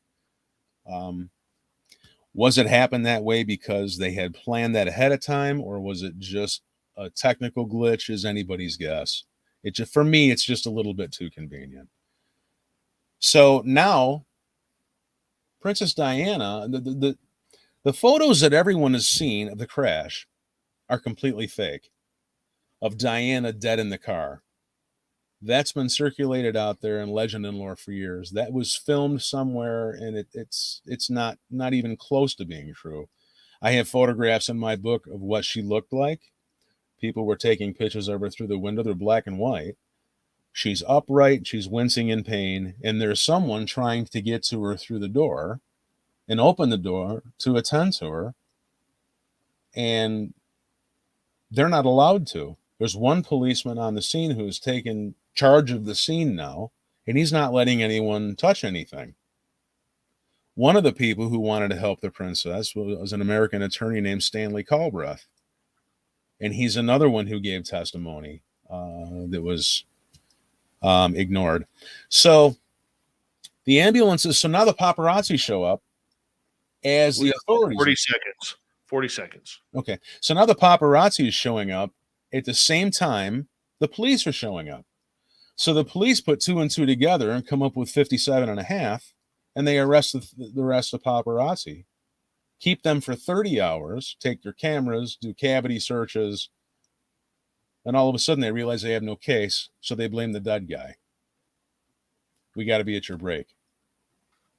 We do have to be at the break. And when we come back, I know there's a bunch of questions lining up from our audience that I would like to ask some of those to you, Steve. And I know there's still more to this story to go here that you're going to explain as well. So we're going to complete all of that here in the next half hour on Spaced Out Radio. An intriguing night of theory and conspiracy on Spaced Out Radio. Princess Diana. Was it a car accident or murder? Author Steve Ubaney, his new book, Who Murdered Diana? The True Story They Don't Want You to Know, can be found at whomurderedbooks.com. Check it out now. All right, buddy, we're clear. Sounds great. Yeah, it should be just about enough time to tell the chapter of this. It's amazing how all of these high profile deaths have the same hallmarks. You know, the sanitized death scene and all of these crazy things, which I haven't gotten to yet. You know, it makes you wonder why crime scene tape exists. If they're going to, it's like butterfly wings. You get one chance to look at a crime scene. Once you touch it, it's over with. You know, but they just can't keep their hands off touching these crime scenes. It's amazing. It really is. All of a sudden, everybody forgets their job. It just sounds so odd. It really does. You know, and I'll say this when we come back for the radio audience. Elvis, Diana, Sonny Liston, JFK, Marilyn Monroe, all had planted evidence. They all had sanitized death scenes, and there were all oddities involved medically. All very high-profile people. And they all have, again, in the book, I call them threads of insanity, because these threads go through all of these people. But I'll save that for the next half hour. We're going to be wrapped up at 2:00, correct? 2:30. Oh, great. Oh, perfect. We got an hour. I know you're all excited about staying up later than what you originally thought, but I appreciate it. Hey, man, I caught a nap. I'm good. Good. You know, it wouldn't matter. I'd do your show. It wouldn't matter what time it was. I appreciate that. But I would love to get a hold of, and there is something in the works with a producer to get some of these, to get all of these books done in episodes. And let's see if it works. You know, let's see if it works out. There's a lot of investigators out there who would add their voice to mine that the other side of history needs to be told. You know, the official fiction is ridiculous and it needs to be told. I was going to do a JFK book,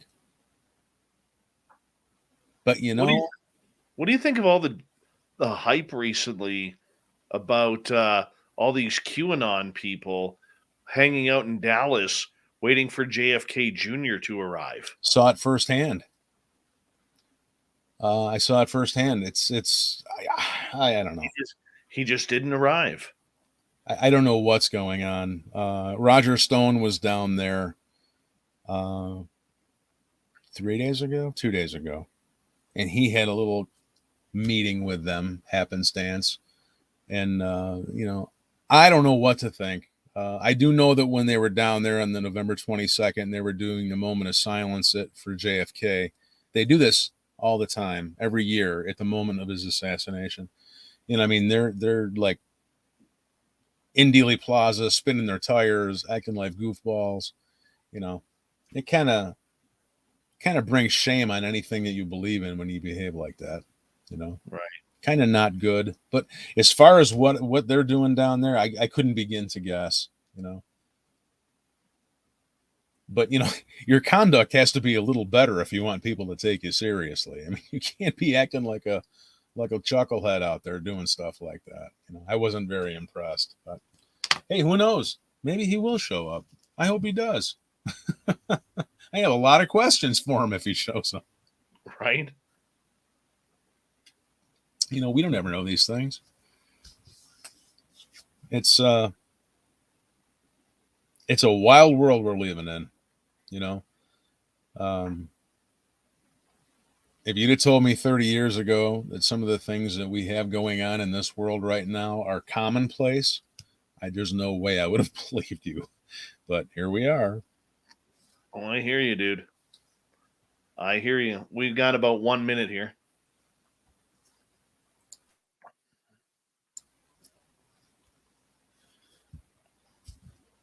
I'm looking forward to wrapping up the book series. I really am. I don't blame you. I got my hands full. It's been a great run, but you know what? It's I'm going to go on a vacation for a while. Oh, I don't blame you. Okay, hold on here. I just want to say a big thank you to Ghost Dragon, Jeffrey ×2, Thomas, and Smithy for the great super chats. It's a great way to support what we do on a nightly basis here on Spaced Out Radio. So thank you very much. Merle is here, everyone. Merle, make sure you give him some Merle. Merle it up, people, because, we all love some high-quality Merle time.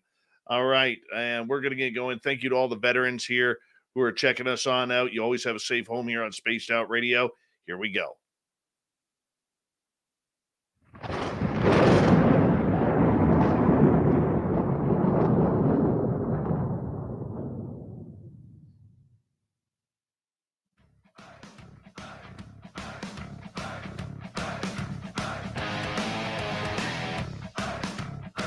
We pass the halfway point of Spaced Out Radio tonight.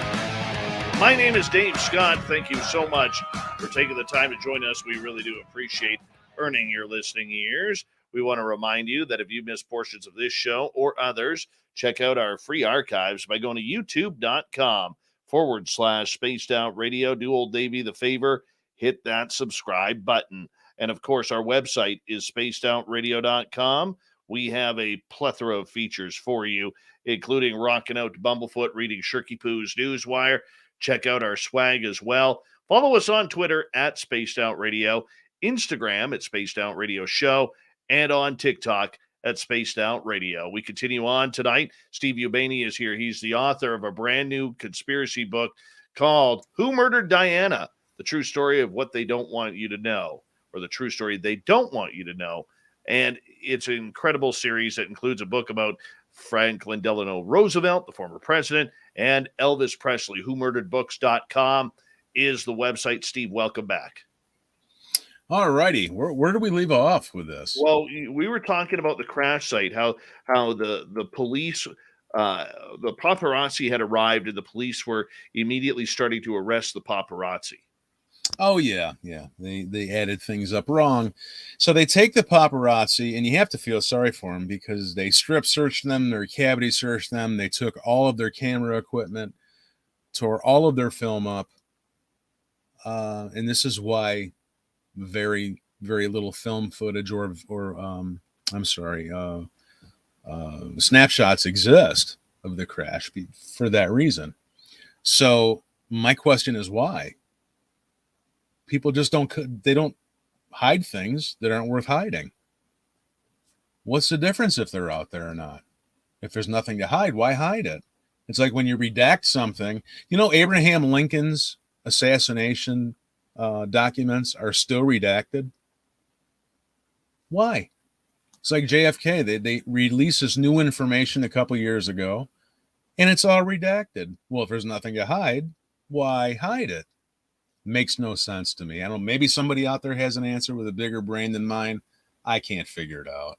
So the crash happens. They take the paparazzi and they do all kinds of horrific things to them. And they load them into this paddy wagon and chain them together. Like, I don't know what. These poor people were just talk about being at the wrong place at the wrong time, right? Then they hold them for 30 hours and they interview them separately and together and separately again. And they realize we've got a problem. There's no case here. These people showed up after the crash. They couldn't have caused the crash. Well, by that time, the first part of the official fiction had already been gone out to the media channels, which was much smaller then, and it was much easier to control. Of course, it wasn't, we know now that they didn't know anything about the internet or social media or, the media was much smaller. Big now, wasn't then. So they put out this Easter Bunny story that the paparazzi caused the crash and so forth. Didn't hold true, so they released them. Then all of a sudden, they know they have to lay this on somebody, so they lay this on Henri Paul, and they come up with this story that he was quote unquote drunk as a pig and so forth. So while all of this is going on, the Keystone cops show up with the ambulances and they take control of the scene and do as little as humanly possible. They're spending more time on the dead bodies, tagging the dead bodies, than they are the most famous woman in the world in the back seat. And they clearly know who she is because they're talking to her through the window. But no one's helping her. Just makes absolutely no sense. So finally, they get her out of the car, and she's conscious, and she's talking, and they put her in the ambulance, and now they're on the phone trying to figure out what hospital to take her to. In the end, it would take them almost 2 hours to get her the equivalent of 4 miles. They don't have miles over there, it's the metric system, but around the equivalent, which is incredible to me because people are running a 2-minute mile. And there are pizza delivery people who guarantee 30-minute delivery. She'd have been better off ordering a pizza and riding back with the driver. She'd still be alive. The whole thing is ridiculous. Ronald Reagan suffered the exact same injury as Princess Diana and survived it. And they say, well, in France, the emergency vehicles are more equipped and they do things differently. That may or may not be true. I've never been injured in France, fortunately. I can't speak to that. That's what they claim. People claim a lot of things. Is that true? Maybe. They certainly could have done better to give this woman treatment. So, was she wearing a seatbelt? Because there is a bunch of debate about whether or not she was buckled into the car. That she was not. And I'll come back to that in a second, because there was a separate person who investigated the car, and I was not among them, but I put his information in my book because it's fabulous information. I have to get to this ridiculous fiasco car in a second.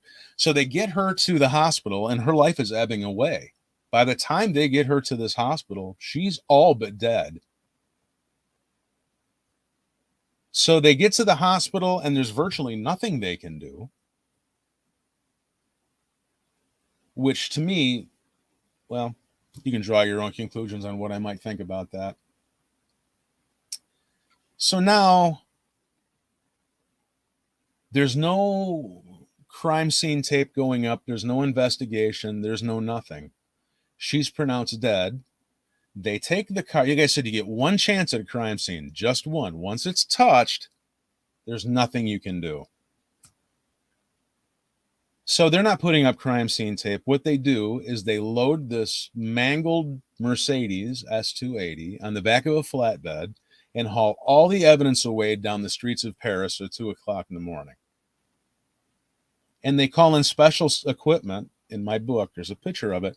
There's special equipment that they call in to sanitize the tunnel. Scrubbing it down on both sides, scrubbing the street down, and they reopen the tunnel. Miller time, I guess. I mean, how could they possibly do this in any sort of criminal investigation or even a traffic accident? You would think that they would do more, especially with the high-profile passengers that they have.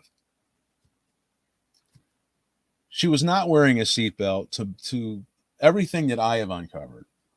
Okay.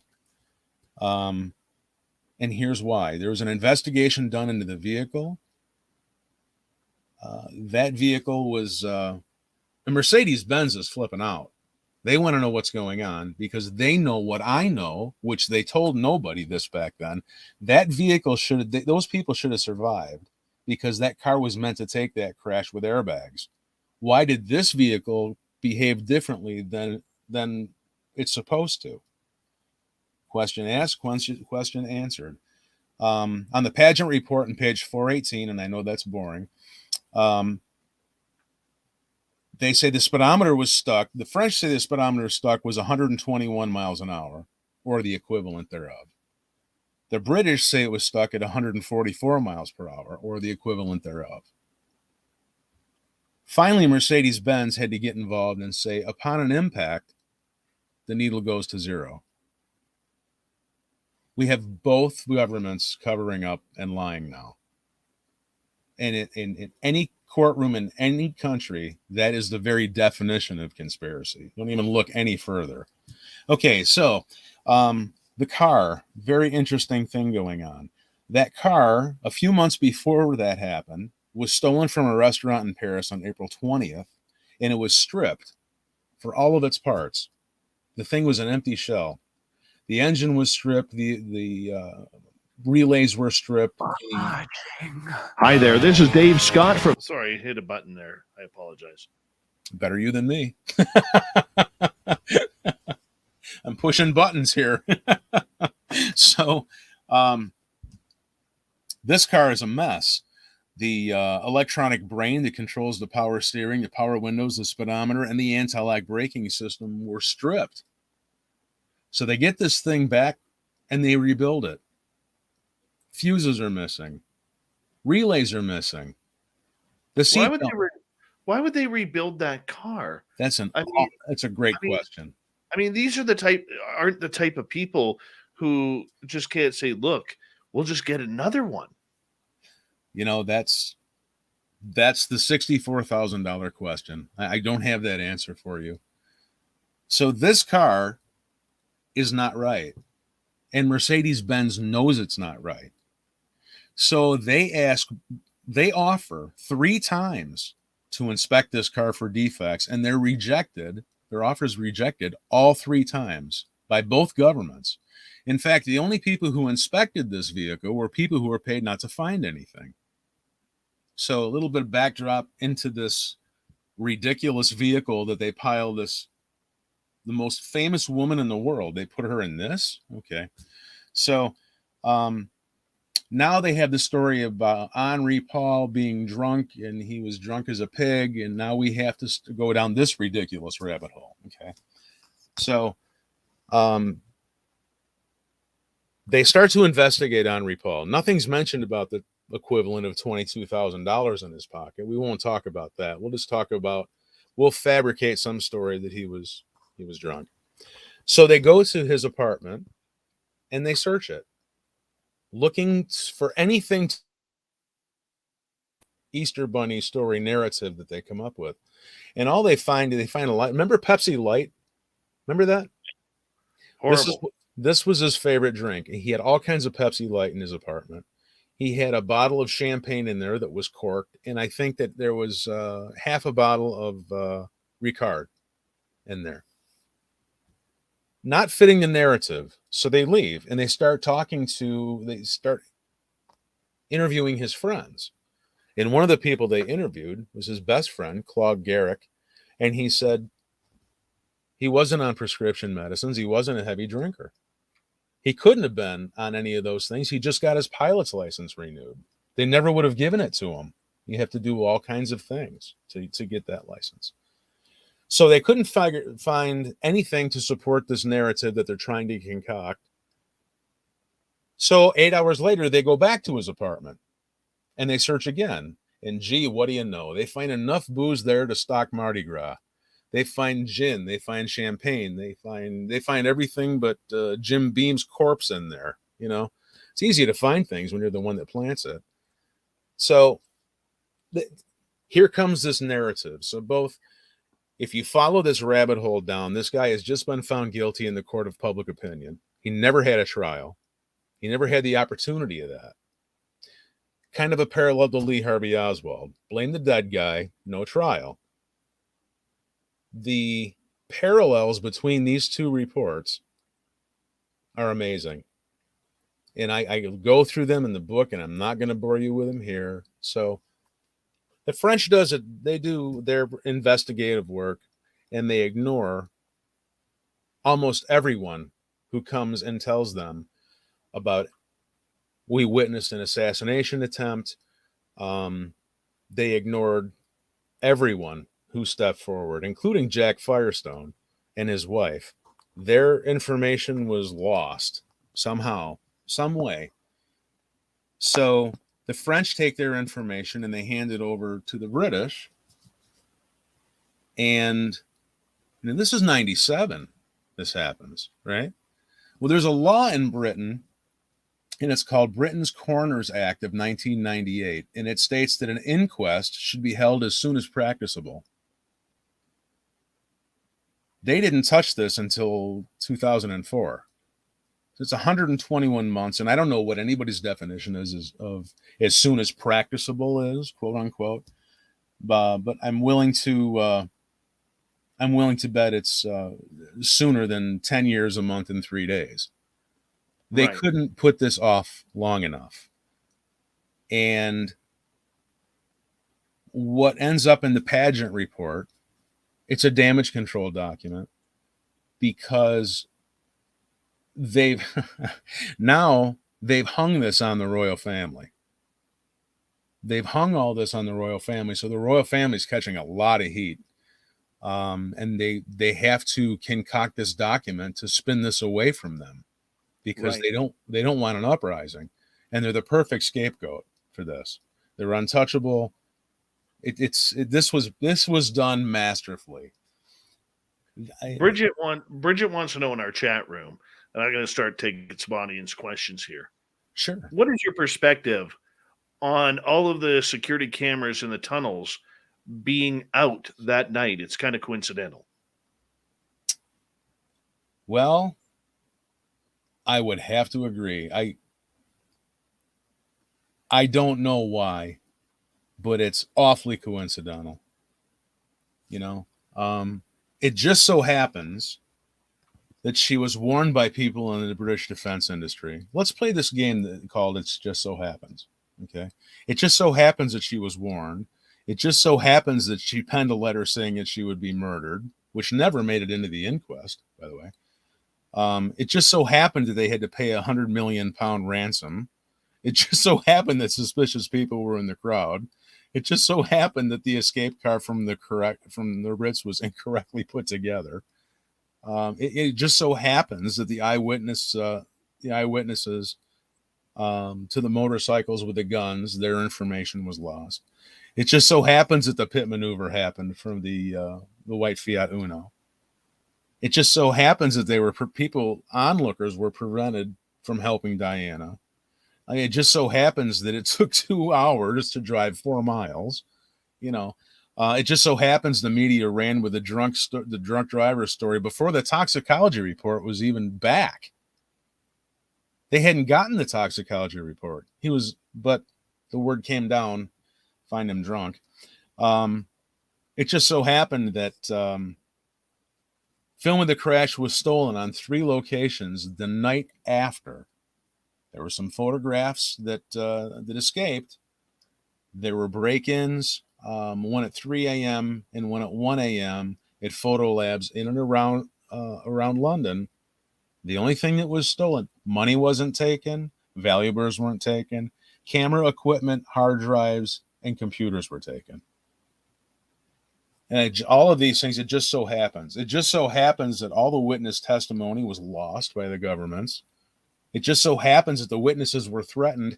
Dave, I got a question for you. When was the last time you were threatened for witnessing a car accident?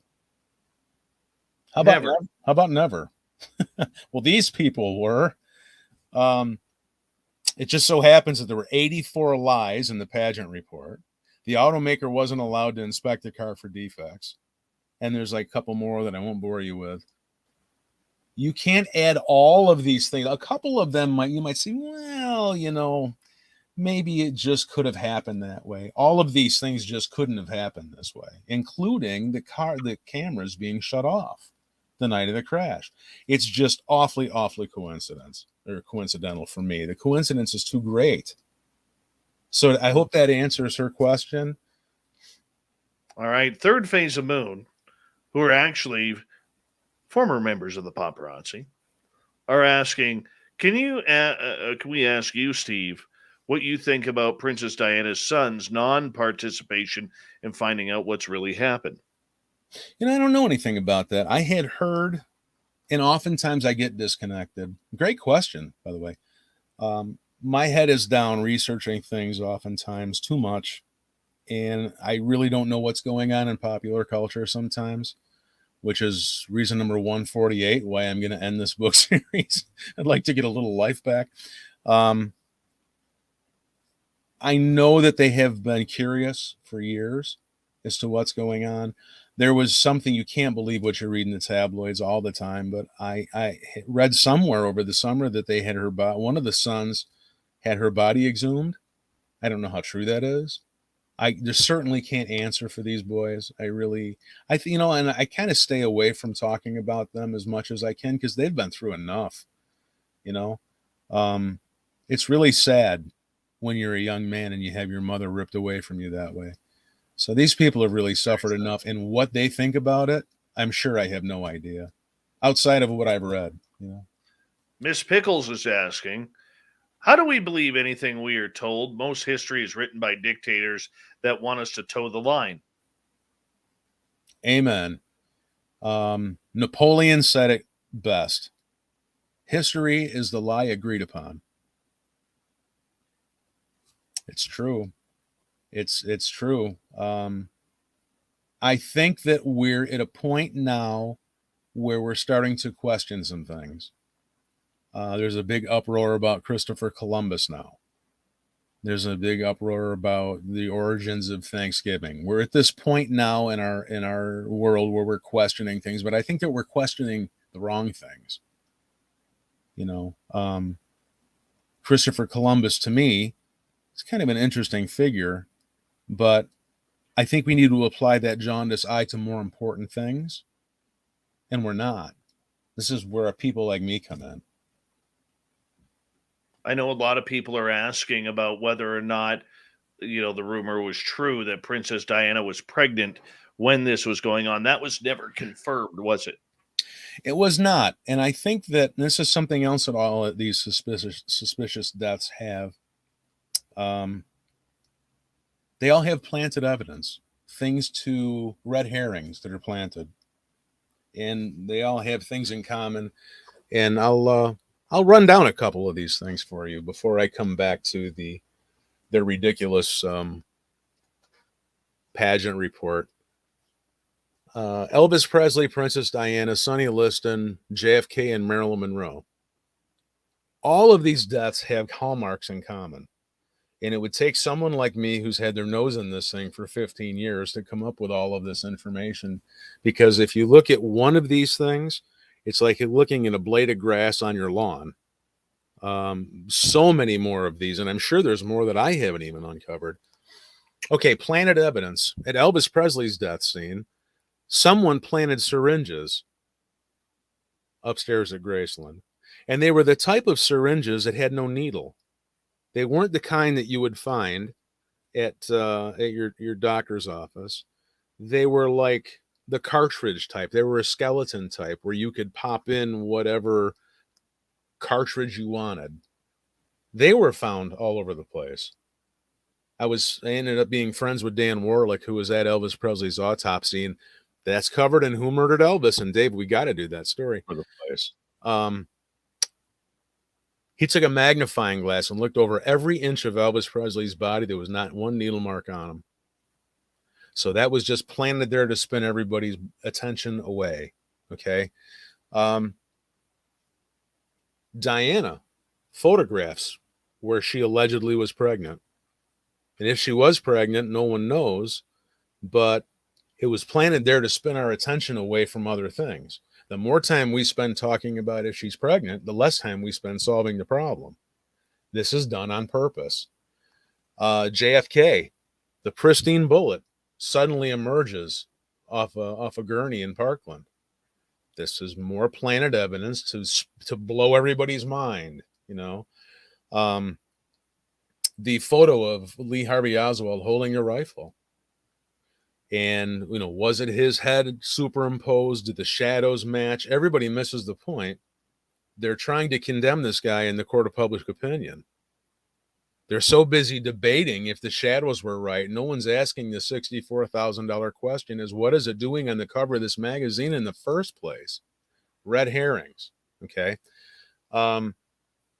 Marilyn Monroe. I mean, this one hits the trifecta. This really puts the cherry on the parfait. Well, let's save that Marilyn Monroe one for when we come back. We have Steve Ubaney for another 30 minutes here on Spaced Out Radio. Princess Diana, was she murdered? Was it a car accident? You can find his book at whomurderedbooks.com and Who Murdered Diana. True story they don't want you to know when we return on Spaced Out Radio.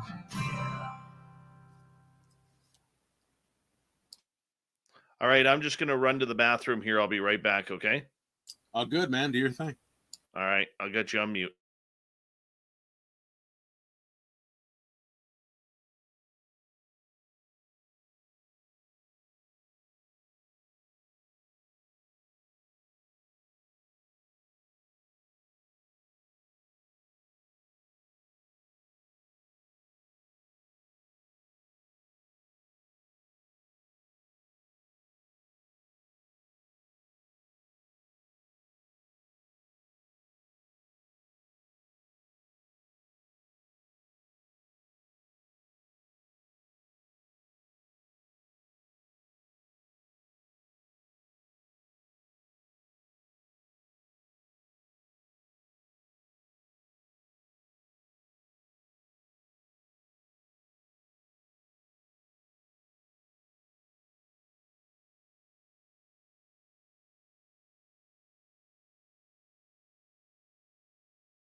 Maybe if I actually take my mic off mute, all of you will be able to hear me. I said a big thank you to Smithy, Thomas, Jeffrey, Ghost Dragon, and Bridget. I rarely put my microphone on mute. Thank you, everyone. Rookie mistake. All right, here we go, everyone. Let's do it.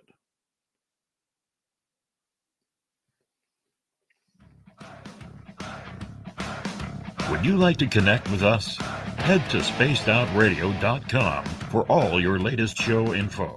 Now, back to Dave Scott and SOR. We are trudging through the third and final hour of Spaced Out Radio tonight. The snow continues to fall at SOR headquarters, but we don't mind. We're warm and cozy inside the studio here. And thank you to everyone listening in on our terrestrial affiliates across North America and digitally on TalkStream Live, Revolution Radio, and KPNL. All of our archives are free. Go to youtube.com/Spaced Out Radio. Just do me the favor, hit that subscribe button. The Desert Clam is set the password for tonight in the SOR Space Travelers Club. Axismus. Axismus is your password. Use it wisely, Space Travelers, as the Clam sets a password each and every night right here on Spaced Out Radio. Our website is spacedoutradio.com. We have a plethora of features for you, including Rockin' Out to Bumblefoot, read Shirky Poo's Newswire. Check out our swag as well. Follow us on Twitter at Spaced Out Radio, Instagram at Spaced Out Radio Show, and now on TikTok at Spaced Out Radio. For the final time tonight, author Steve Ubaney is here. We are talking about conspiracy deaths. WhoMurderedBooks.com is the website. You can order this trio of books: Who Murdered Diana, Who Murdered FDR, Who Murdered Elvis. This is absolutely fantastic series. Steve, welcome back. You know, it's great to be on your show, and I just can't wait to get back and dive into Elvis, because everyone's going to love what I come up with that. But to continue on, we were at Marilyn Monroe. Yes, Marilyn Monroe. Oh, and I see a question pop up. Do I know anything about Epstein and Diana? I know a lot of people through doing this. I consult with a lot of forensic pathologists, a lot of medical examiners, a lot of doctors. I was one of the first people asked to investigate the Epstein thing. And I said, how many no's do you want? And not only no, heck no. I'm staying way away from that. I don't even want to be, I'm not putting my nose in that trough at all. So I don't know. To answer that question, thanks for the question, but I don't really have any evidence on that. I avoided that like grim death. Thank you. I don't blame you on that one. No offense. Don't blame you on that one whatsoever. Okay, back to Marilyn Monroe. She hit the trifecta on this one, and I was talking about planted evidence with Elvis and Diana and Sonny Liston. Sonny Liston, they planted drug syringes all around his place, and they poked needle marks in his arm. Unfortunately, there were no drugs in his system. And I mean, Sonny Liston, the condition of his body was the same as Elvis Presley's: nude from the waist down, foaming from the mouth, tongue bitten half off.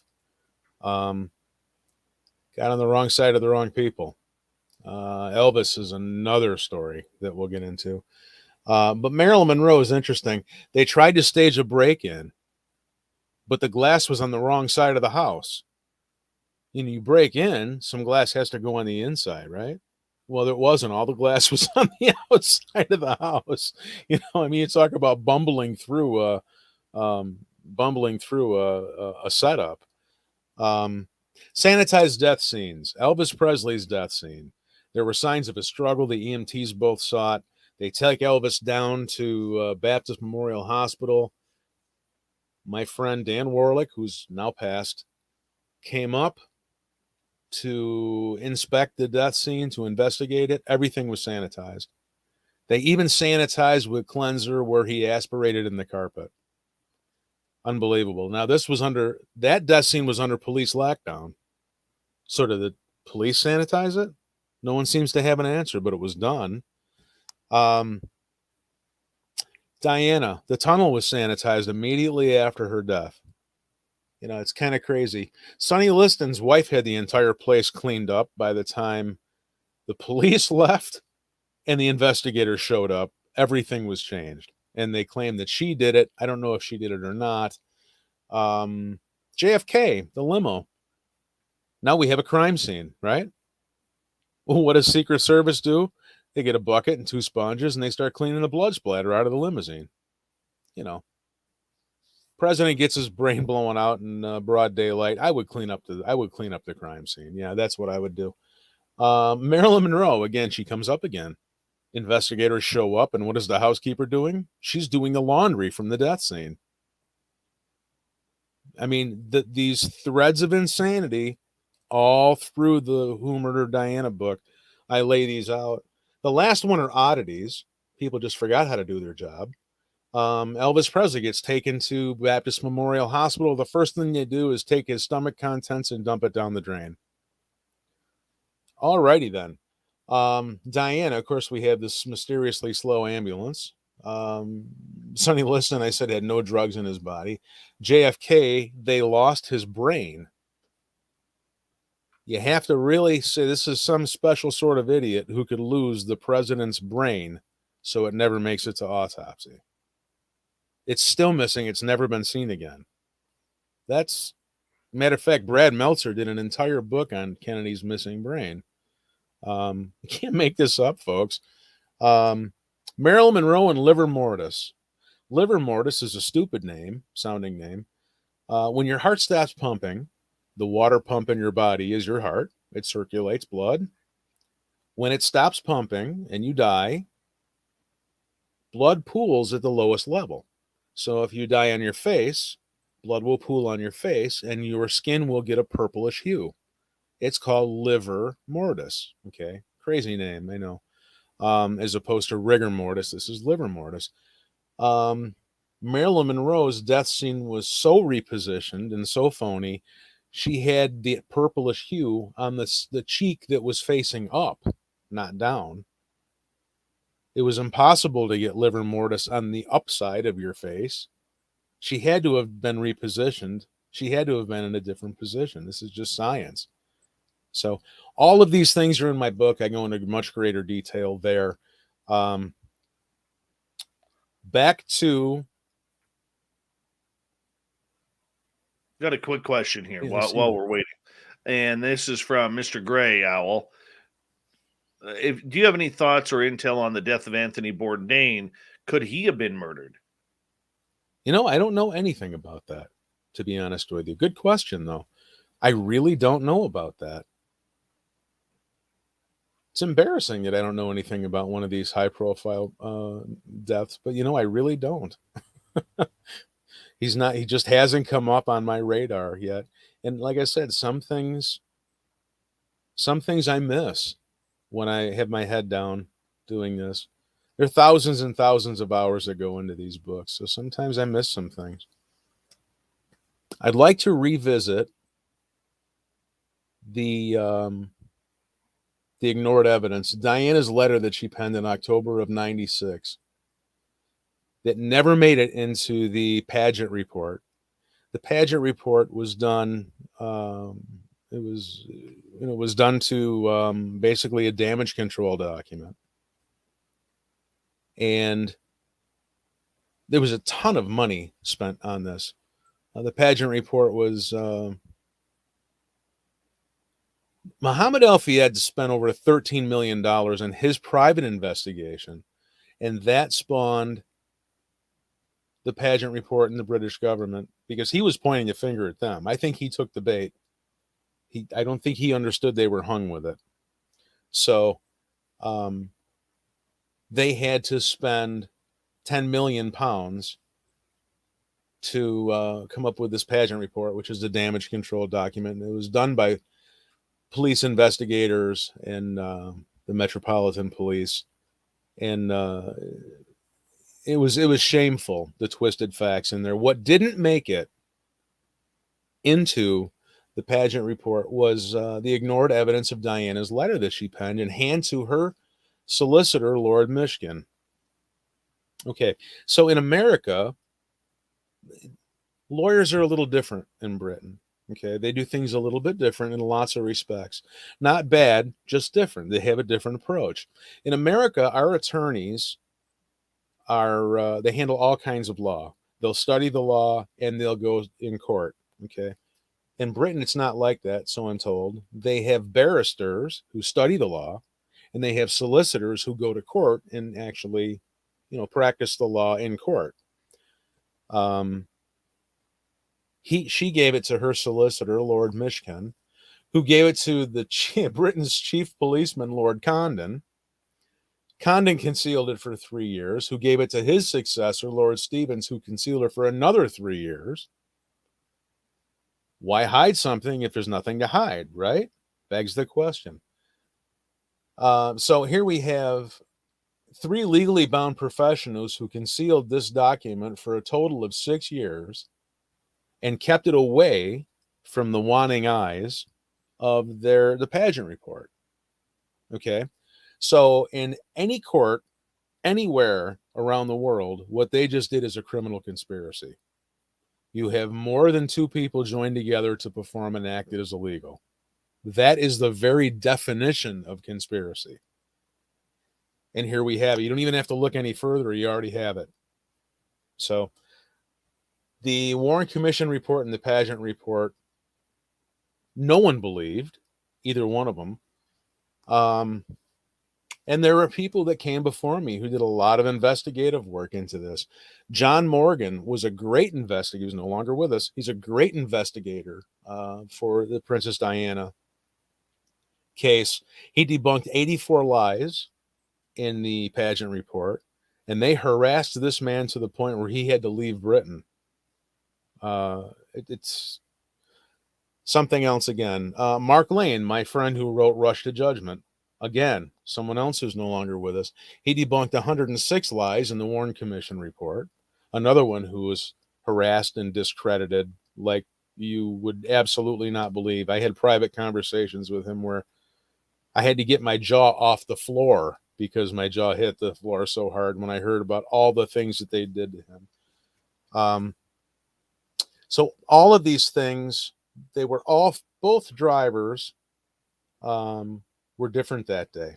The JFK driver was not the normal driver.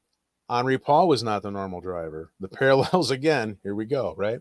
So no one believed either one of these reports, the pageant or the Warren Commission report.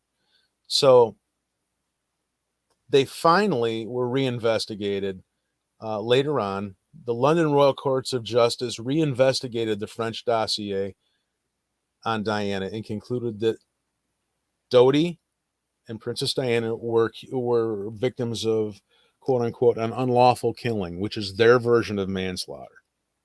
However, they never, ever went to investigate who was behind it or bring them to justice. That's where they stopped. And they stopped because that's where they stopped because they knew, both governments knew it was a hit. They knew that's why they didn't go any further with it.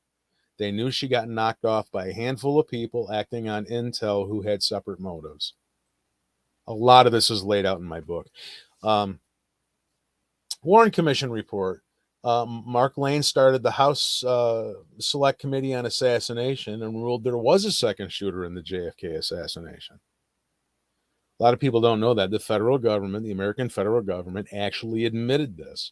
You can go out there and look it up. It's 1976 or 77. And they also agreed that JFK was murdered in a conspiracy. So both of these erroneous reports were both reinvestigated and their information was reversed. History is something, folks. You can't make this up.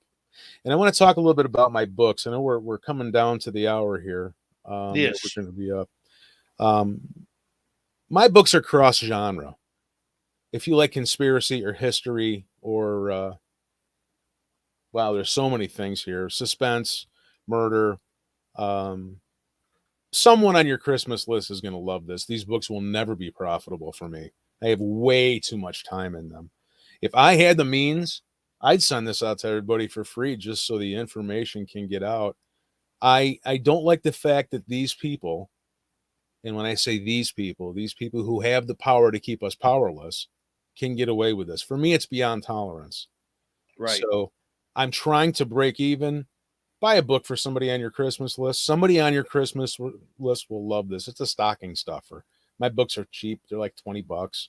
And I'll even autograph it. I'm not one of these authors who sends people to Amazon. For me, that's too impersonal.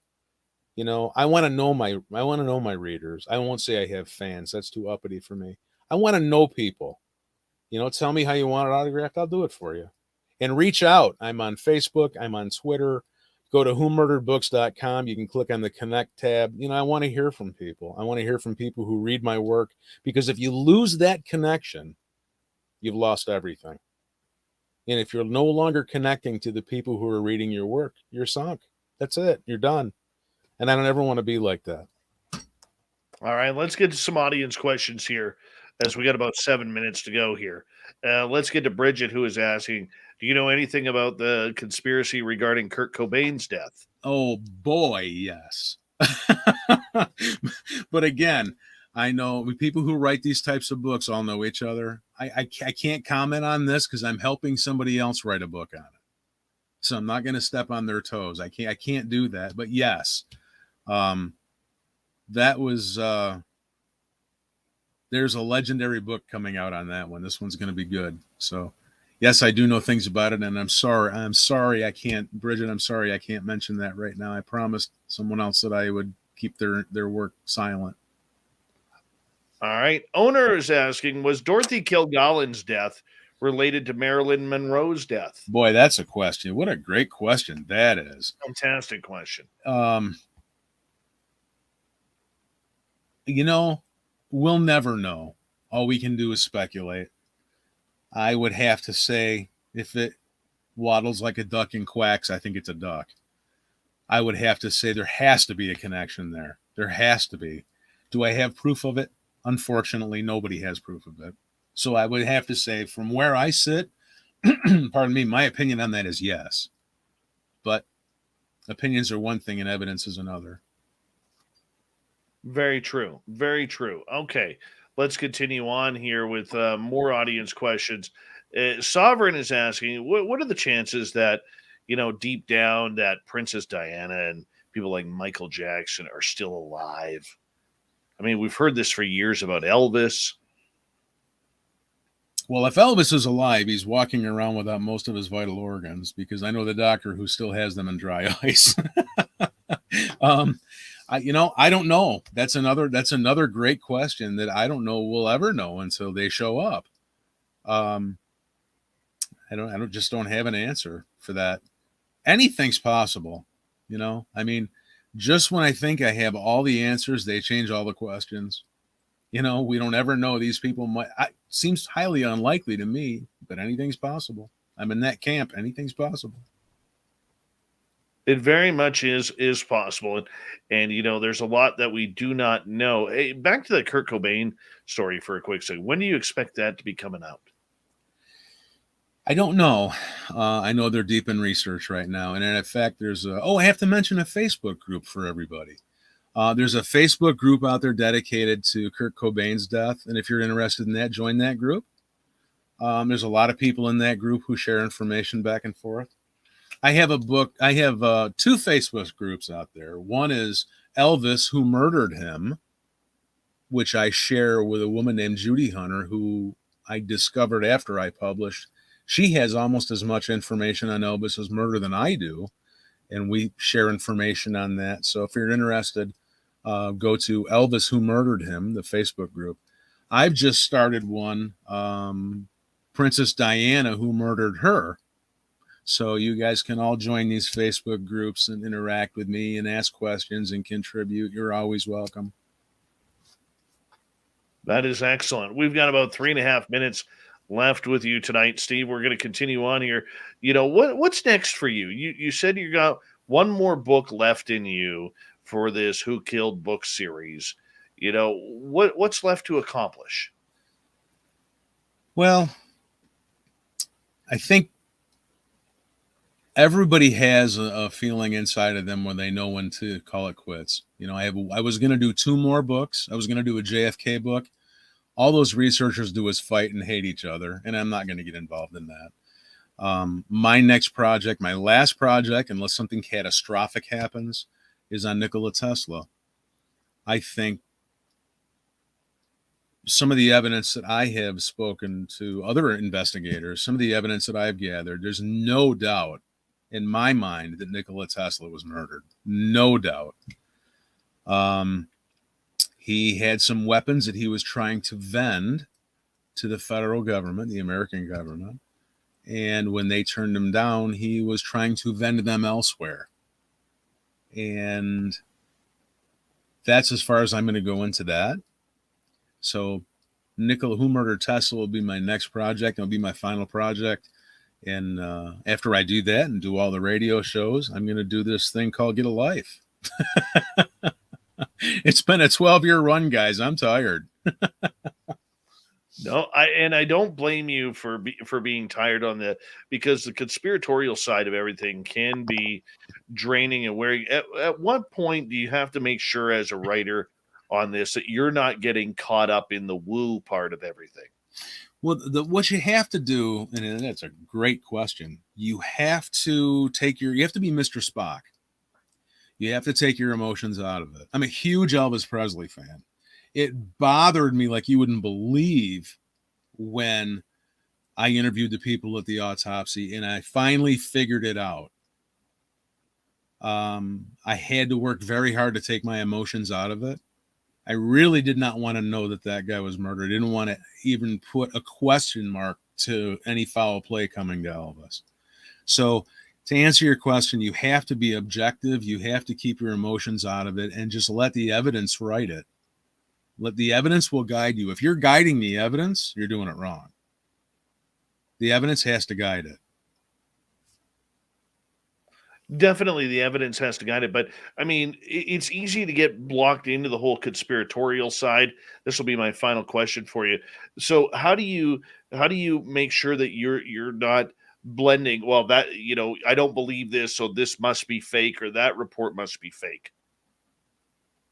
I don't think I understand the question. You cut out just for a second.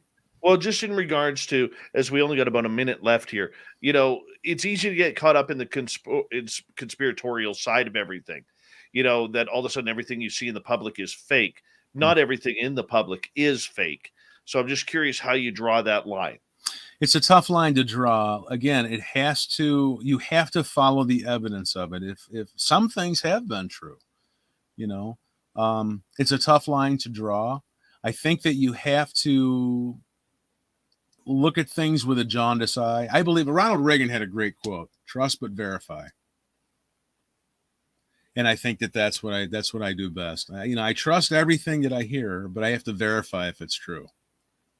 I hear what you're saying there. Steve Ubaney, thank you so much. Can't wait to get you back on for the Elvis book in a few months. We'll bring you back on in, and we really do appreciate your time, man.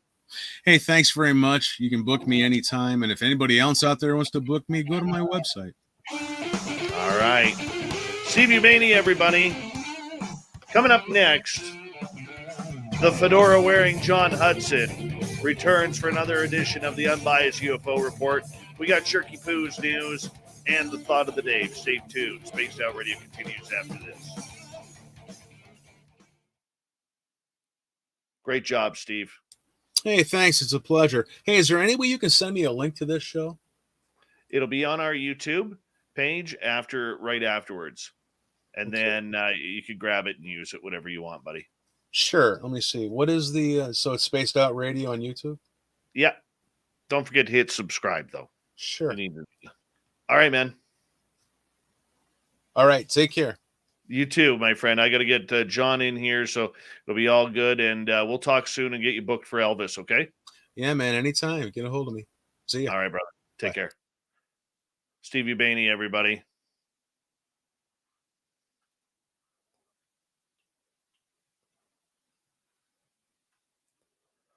First off, in my chat room, we do not call people liars. We do not, you can have healthy disrespect for the guest and their opinion on things. But every time you use the word liar towards a guest, you're going to get timed out. It's just the way it is around here. Okay?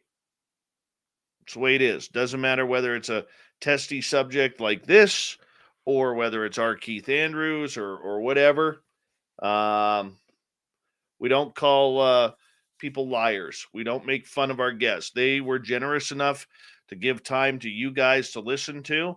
The best thing that I always say to our audience is that we can at least give them the benefit of the doubt.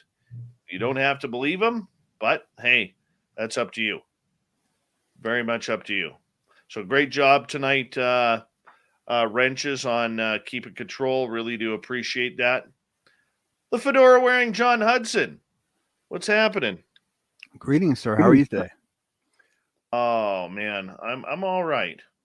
Yeah, I'm all right. yeah. Besides a little bit of audio issues right at the beginning of the show. At first, I thought it was like a cool effect that had gone bad. It was like, wow, man, Swamp Tool has got this cool echo going on. I'm like, wait, no, that can't be intentional. I didn't even hear it. It was so clear on mine, and it was a trip. Must have been coming through my headphones or something, because the minute I hit mute on my mic, it ended. It was a trip. It was a total trip. Weird. Well, but it was fun. It was fun listening to him, though. Well, we'll hopefully get him get that back to normal here. Yeah. And that guest, man, that was awesome. Man, I do wish you'd do more true crime stuff. I love that stuff, because to me it goes such hand and glove into what we're doing here, because in both cases what you have is you have this propensity in every single system you'll ever look into of just incredibly illogical decisions and poorly executed things. And it's amazing. Like, you'll find this in every single thing you look into. It doesn't matter. You can go look into your religion. You can look into your school system. You can look into your own government. You can look at anything you want. You will find crazy backwards stuff that make no sense to you whatsoever. And it's just the way it works. It's just a weird thing. By the way, a big congratulations to you, Gemma Jade and Big Willie, for a wonderful start to the weekend's after hours programs, right after Lynn Wallington does a kick-ass job on her interviews. And you guys were fantastic. Congratulations. Thank you, sir. It was total fun. It was a great time. It was I actually had a blast. It was exactly what I hoped to get out of both of them, which is just three very different but very compatible viewpoints, and so I think it's cool stuff. It's gonna be great. It's gonna be a lot of fun.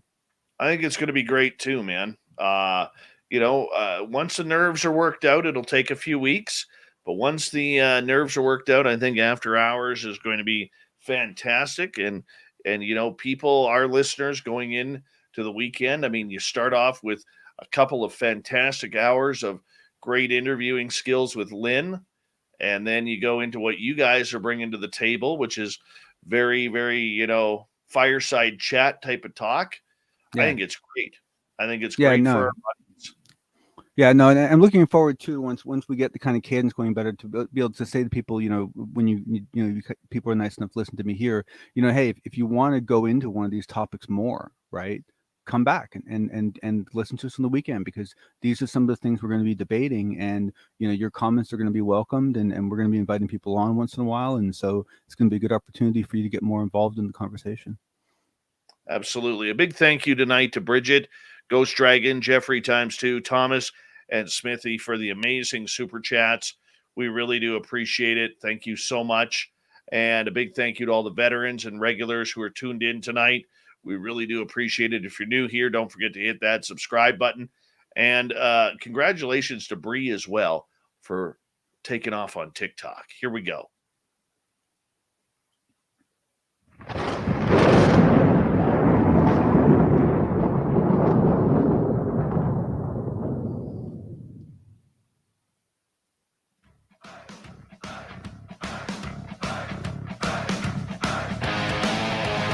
We've rounded third. We're heading for home tonight on Spaced Out Radio. My name is Dave Scott. Thank you so much for taking the time to join us. We really do appreciate it. Want to remind you that if you missed most of this show or others, check out our free archives by going to youtube.com/spaced out radio. Do me the favor, hit that subscribe button. Our website, spacedoutradio.com. We have a plethora of features for you. Rock out to Bumblefoot, read Shirky Poo's Newswire. Check out our swag as well. Follow us on Twitter at Spaced Out Radio and Instagram, Spaced Out Radio Show. Of course, it's time once again for the fedora-wearing John Hudson and the unbiased UFO Report.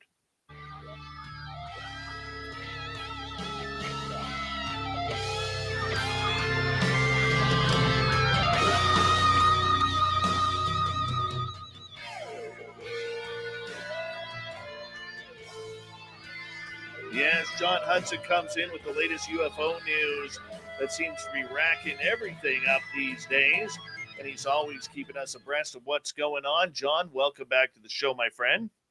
Thank you, sir. You know, if I ever get back into public speaking, I'm going to have trouble like not having a theme song before I get on stage, which would You be need a theme song. It'd be a ridiculous thing to ask for as a public speaker, but man, it's going to be a little weird not having that. You know what, though? I will say this quickly. Yeah. I have done a few conferences where they bring me out to Bumblefoot.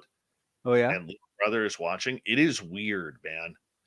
it is weird than just going up and taking the stage and saying, "Hi, my name's Dave." And, totally.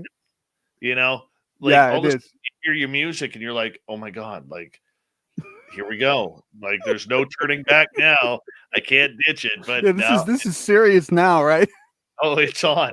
It is on. By the way, I want to say, and I know I mentioned it during the break here, but for our listeners elsewhere, I want to say a big congratulations to you, Gemma Jade, and Big Willie Townsend for kicking off the first weekend of After Hours. The reviews have been from our audience amazing, and that is well deserved on your guys' part. And I think it's going to be something. I mean, it's so strong of a weekend now with Lynn Wallington kicking butt with her interviews, albeit a couple of hours earlier, and then the audience gets to switch over to you guys. Fantastic job, John. Fantastic. Well, thank you. No, it was a great start, and we got 3 dedicated people. We're going to put a lot of time and effort into it, and with a little feedback from the audience, we're going to get real good at this. So hopefully, we'll put on a good show for everyone. Wonderful. All right, let's kick things off. Former guest on this show and a good friend of Spaced Out Radio, Jonathan Davies. You might want to follow him on Twitter at I Want to Know UK, as he is from the United Kingdom. Recently met on a podcast with a couple of interesting people. Why don't you fill us in? Well, no, he was on a bloody panel, and I, Jonathan, I don't know if you're watching now, but or if you're going to listen to this later, but you and I need to talk because I want to find out how you got your butt on that panel, because being on a panel with Jack Sarfati and Russell Targ and some other people would be one hell of a way to spend an afternoon that I would certainly enjoy. But this is basically it's not for the lighthearted. It's 2 hours and 7 minutes. It is on YouTube. It is a panel discussion among several different people, and they go into a whole host of different topics around remote viewing, UFOs, some of the history stuff on who Axelrod was in the books. Jonathan does not partake in all of it. I'm not sure anyone really partakes in all of it, but it's a great and it's a very in-depth thing. It's well worth watching. I'll provide a link to it. And I will say this too. It's probably one of the nicest presentations of Jack Sarfati that I've seen. This puts him in a much. This was a good look for him. It was a good look for a lot of people. Yeah. The panel turned out really well. So, who do you think Axelrod is? I don't know. I'm my inclination is that characters in books are rarely one person. That characters in books are usually, composite people because of the dangers of mapping one person and quite honestly just the cost of developing characters.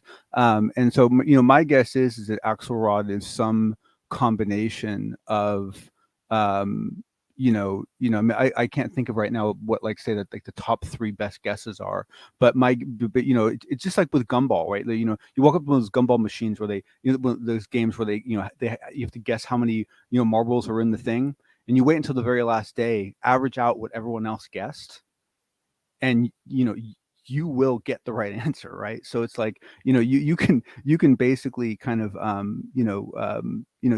to me, yeah, to me, there's lots of opportunity there, but it was a very, very good panel, and it's it's a lot of fun to see, especially because you don't get to see Russell Targ very often, and Jack was in his element, so it was definitely well worth watching. I highly advise everyone to check it out, but it is long. It's 2 hours and 7 minutes, so get some caffeinated drink and sit down maybe on a Saturday afternoon. Well, Jack Sarfati, I don't think a lot of people outside of the UFO world really know who this gentleman is. He is someone who was considered a very big player behind the scenes for a long time on the UFO side, and now there's a lot of people who believe that Sarfati has literally gone off the deep end a little bit. I mean, what's going on here with him? Boy, would I like to know, and I'll be honest, I've put some effort into this one, because there's certain aspects of Jack that I really like, and I'm full disclosure, I'm on one of his mailing lists, and or at least I was. Actually, I'm not sure I'm on it anymore. I might have gotten kicked off, but I was on one of his mailing lists for a while. But I got to see why I'm not on there anymore. And he is a very clever man. He puts forward some very interesting ideas. He has been involved since the beginning of time. It was a very creepy thing to be reading Cosmic Trigger 1, which is like an old book that came out, like, I don't remember what year that book came out, but that book came out a long time ago. And Jack's one of the characters in that book, right? Like, I mean, it's like, in around the UFO topic. Like, I mean, he's been around forever, right? But the problem is that he does tend to kind of go off the rails a lot, and he tends to be very, very rough. He has a very unpolished API, and therefore, he tends to really upset people, and so it makes it hard. But he does have quite a career behind him, and his basically what it comes down to is that when he speaks, he should be listened to, but you have to take what he said and weigh it just like you do everyone else's, because he can get just as excited about something as anyone else can. All right, and finally on this topic, let's talk about the Collins Elite, because this is a program that not a lot of people, even in the UFO field, know or understand. Yeah, and so I will. I'm going to differ probably a little bit with many folks on my analysis of this, just because I see it a little bit differently. But the rough explanation of it is that the Collins Elite is a group of very, very hardcore Christian folks. So not your run of the mill. These are pretty on the extreme, and they're kind of littered throughout the government. And that they essentially, are part of some cabal that basically pull strings and influence things. I would argue that it's probably true, but painted a little bit different of a picture. In that, I think it's more likely that it's a group of like-minded, hardcore Christian folks within that organization, but it's not as formal as people think it is. I've been in big organizations where I've had friends, and we've each been in influential places, and we've talked about things at lunch that we wanted to do, and realized that we could help each other to do it. It's not necessarily a conspiracy. Sometimes it's just good working behavior. And so to me, I don't know. I'm not happy with some of the results that I've heard from rumor from the Collins Elite. Some of the influence that they've been able to exert, that certainly makes me as nervous as it does anyone else. But I think fundamentally, the idea that there are a bunch of like-minded Christian folks throughout the government that believe a certain thing and therefore act, as a group, to me, that's just human behavior. I don't think that's really that big of a deal. Really? Okay. So it's like a bunch of people to do sports betting, right? I mean, right. In every company, there's a huge group of people who do sports betting. They have very strong opinions about that world, right? And there's whole relationships that happen in that world that no one else hears about. Thank you for answering my question before I even had it out. All right, let's move on to topic number 2 tonight with you. UAPX, which is a lot of the people who took part in the 2004 Nimitz incident, combined with some scientists and, former Sunday host here, Michael W. Hall. They are getting ready to release some data that they did on a recent study. Fill us in. Yeah. So, this is, we heard it. We heard a tease about this when Gary was on with us Saturday night, and this is basically the data that they've been collecting for some time that they've had to hold on to because of the NDAs that they had in place with the different media projects that they were involved in. And essentially those media projects will, go published in 2022. And therefore at that point, they become free from their NDAs, and their plan is to release all of their data. Now, they've mentioned before that they plan to release their data. They've mentioned before that they plan to release any videos they've captured and so forth. What we didn't get before was some of the specifics on exactly what they're talking about. And it turns out what we're actually talking about is something around the orders of essentially 3 terabytes of data, including and everyone prepared to drool, 600 hours of infrared video. 600 hours. 600 hours. So let's just assume that only a percentage of those are worth anything, right? So let's say you got 60 hours. Forget that. Let's be really aggressive. Let's say you got 6 hours of good footage, right? Mick West, I don't know where you are, buddy, but have fun. 6 hours. Let's see how you do, right? I mean, that's a lot of content. I don't care who you are. That's a lot of stuff to go through, right? This is going to take everyone a while to chew through. So, it's going to be interesting to see when it comes out. But to me, this is a really exciting thing. And what I'm hoping is that these guys set the precedent. And these guys really set the stage, and these guys set the level of expectations that we can now have against everyone else, that says, look, if you want to do a public project, if you're not going to be the government, then don't be the bloody government and release your damn data, right? Like get it out as fast as you can, as clean as you can, share it with whoever you can, make it as open and free and understandable as you can, and let's figure this out. And I absolutely applaud UAPX for doing this. I don't have a date yet. I'm beyond excited. I'm like, this for me is gonna be like Christmas. This is gonna be, getting that data is gonna be awesome. Now, all of this literally has come from the same area where the Nimitz incident happened, I believe, around Catalina. Well, yeah. Well, so maybe. So that is our understanding. Our understanding is that the bulk of the work was done in around the Catalina Island area. However, we do know that UAPX has also, looked into other sites and other locations. Like, for example, we do know that they did some poking around at Skinwalker Ranch, and so it might be that there's more data than we think. So it'll be interesting to see how this turns out.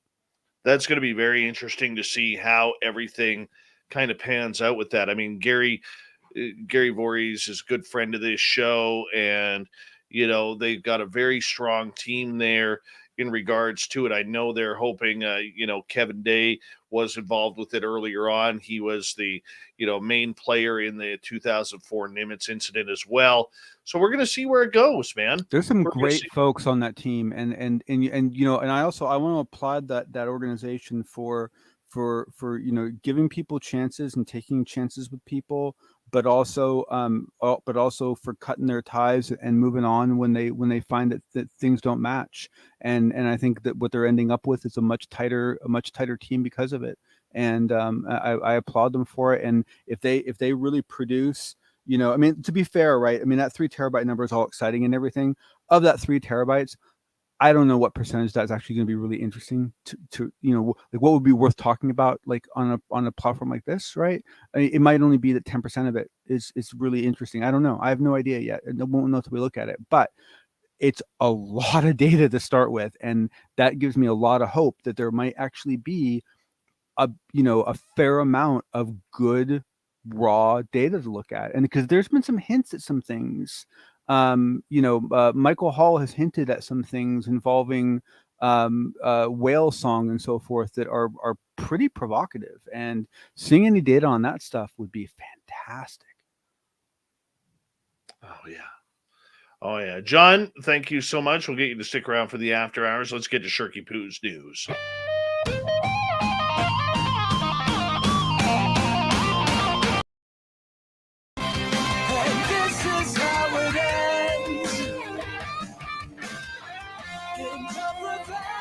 All right, let's get to Shirky Poo's news here as we start to move on for the night.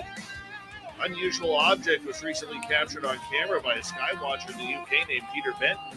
Yeah, the UK certainly has its fair share of UFO sightings over the years.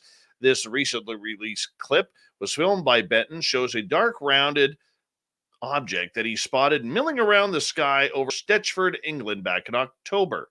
He claimed that he had been filming the moon when the object entered his field of view. I like to film the moon, he says, during the day, even if it's in a crescent. I tend to catch things more frequently this way, as is what occurred here in the clip. He says, I lost track of it and then quickly tried to get it back, but I lost it. It was moving right to left.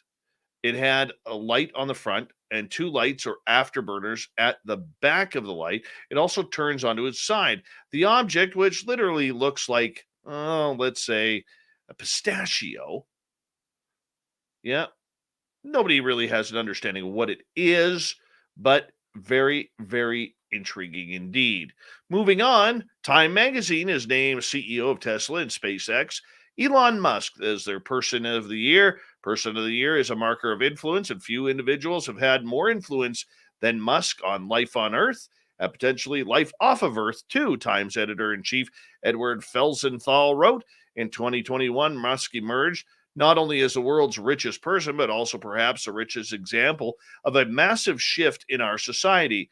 The tradition from Time began in 1927 as Man of the Year, and has since changed to not only recognize an individual, but also consider the impact of a group, movement, or idea that has the most influence in the past year. In 2020, Joe Biden and Kamala Harris were picked together as the Person of the Year. The annual choice is not necessarily considered an honor, since the selection could have been wielded negative influence. For example, Adolf Hitler was the Man of the Year back in 1938. Time has also evolved the tradition into a larger franchise by introducing additional categories in 2019. This year, pop star Olivia Rodrigo was named Artist of the Year, and four-time Olympic gold medalist Simone Biles was selected as Athlete of the Year. The title Heroes of the Year, previously known as Guardians, went to the scientists behind the mRNA COVID-19 vaccination, specifically Catalin Carrico, Barney Graham, Kizzmekia Corbett, and Drew Weissman. Time was also able to add new categories because the company is no longer part of a larger magazine conglomerate with competing titles that deeply covered sports and entertainment. All right, moving on. Temperance, Strength, The Magician, and Wheel of Fortune. No, not game shows. These are cards that photographer Laura Schaefer, digital artist Tabitha Swanson, and astrologer Good Horoscope discovered that they all had in common during tarot card readings last year. Keen to depict the mysticism of tarot through a lens, the Berlin-based artist embarked on a project to build CGI celestial words inspired by the cards. We did some search and research into elements and objects historically within the cards, as well as poses of figures in decks from hundreds of years ago, says Swanson. We worked on mixing those elements with a modern twist, translating the figures and symbols into new media. Each card has the number of tarot etched within a 3D structure. This result is a 4-part series featuring Good Horoscope in various otherworldly fantasy scapes. Industrial silver cogs are juxtaposed against the soft lavender skies, while smooth alien creatures and structures emerge from pinkish thickets. Yes, tarot has officially gone 3D. And we'll wrap it up with this one. More than 40 runners donned Santa suits and hats and swimsuits to participate in Budapest's annual Santa Claus jogging event. The annual event, known as Naked Santa Run and the Santa Speedo Run, was canceled due to the pandemic last year, but it returned this year with more than 40 goers through the run. They gathered outside Go Active Fitness Center, and they began running at 2 p.m. local time, covering a distance of about 2.2 miles. And participants were given a 50% discount at a local spa to warm them up from the frigid run.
That was weird. Can you guys see me? Let's see if I can add myself to the screen here. That was weird. Dave like vanished on us, and before he even had a chance to like throw me up. So like I was like sitting there like behind stage and like totally like left alone too. Or are you guys not seeing this either? Hopefully you guys are seeing this and it's just delayed. All right, cool. Far out. All right, cool. So we can all like sit and wonder what happened to Dave together. I know, I was like all into that. Some of those stories, man, just ugh. Totally bizarre. Totally bizarre. I know. I love that clown song. I really do. I absolutely love that clown song. Way too much. All right. So how's everybody doing? Dave wished for Carl to come back. Dave got abducted.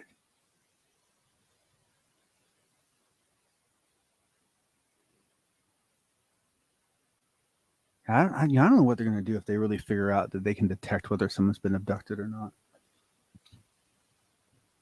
I don't know if that's a good thing or not. Love to see, I certainly would love to see us get to a point where we can, for people that want to, we can prevent abductions. Because, I think for the small percentage of people that experience abduction phenomenon and don't want to experience it, that's wrong. It's just wrong. You shouldn't be going through something like that if you didn't if you're not consciously participating. What celebrity death am I most curious about? Most curious. Well, historically it's been JFK. I have been personally and rather passionately interested in the JFK assassination for a long time. I think I did my first formal paper on it in school, in like high school or something, and to me, I really liked what that author was saying, because he's right in that essentially every single story you look into, you're going to find things where you're like, huh? Like how'd that work? And JFK is full of that, and it's fun. It's a fun thing to go into. But I must admit, I reached the level of my own research that I'm not happy with. and that is because I came down to a set of answers that I'm not happy with, and so I'm kind of stumped now because I think it's plausible what I've discovered, and I'm not happy with it. I don't want it to be that way. I'm not happy with that narrative whatsoever. So to me, like the whole JFK thing's kind of gotten tainted for me because I don't like the way it looks now. It's just very, very, very. But I mean, it's so true. I mean, you take for example, in World War II, there is a story that comes out of the South Pacific about a U.S. vessel that had its bow blown off, and that this group of very brave Navy personnel rebuilt their bow out of bamboo and then sailed that boat with the bamboo bow back into battle. That's the story. And that's the story that's in the books. Well, I can tell you that's not the story because my grandfather was on the bloody boat. And when I told him that story, he laughed so hard. He was like, no. The bow got blown off and we limped to the island. We covered the bow in bamboo because we were trying to hide the boat. That's what all that bamboo was there. It was to hide the boat. Had nothing to do with rebuilding structure. And he goes, and then the reason why we got away was because 2 days later, we figured out that if we ran the boat backwards, we didn't take on any water because the compartments were staying good. So we only had the rear back one flooded. And so as long as we went forward, we could make it. And so we limped back to shore that way. He goes, the bamboo had nothing to do with surviving that. It was just camouflage. And that's the real story. But the story that I told you in the beginning, that's what gets written down. And that's true with everything. I mean, every single thing you look at, no matter how mundane it seems, you will find that there's a very different, much more pragmatic, and honestly, to me, far more interesting story underneath, you know? I mean, you take something like, not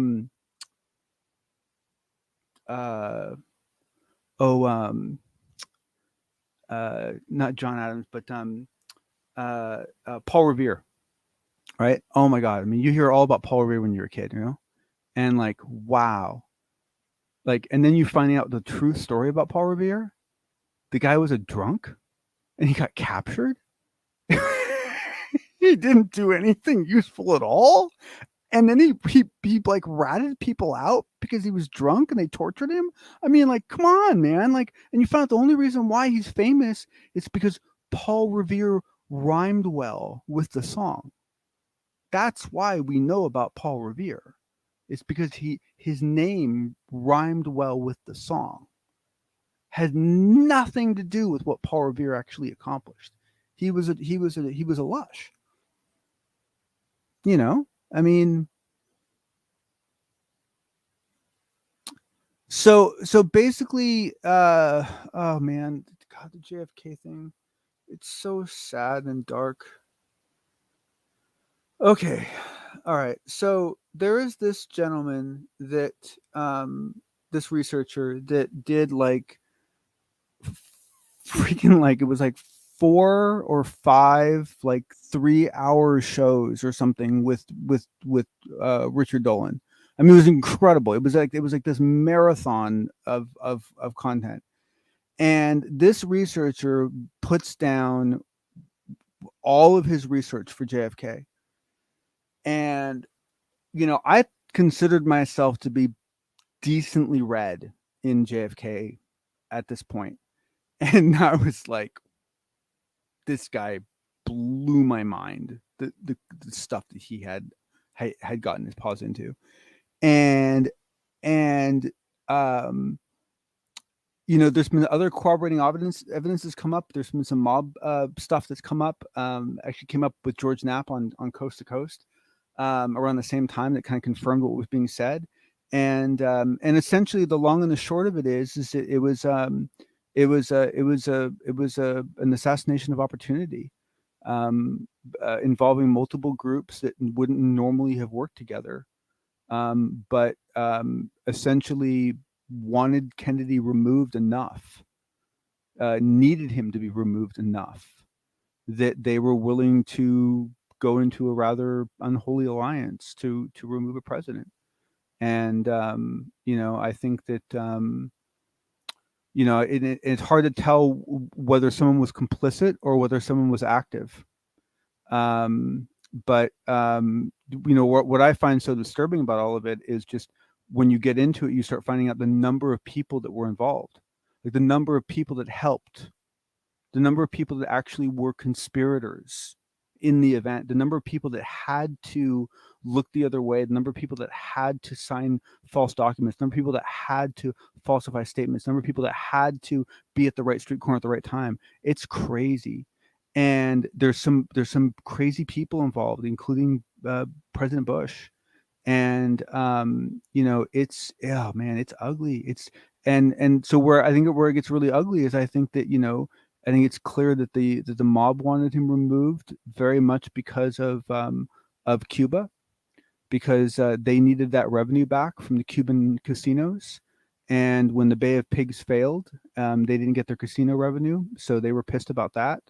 It's kind of a shame because if they had known how much Kennedy wanted to follow through with that as well, and how his hands were tied, and how he got anyway. But the mob wanted to do it. And as much as I hate to be saying this in any kind of public forum, President Johnson had incredible motive.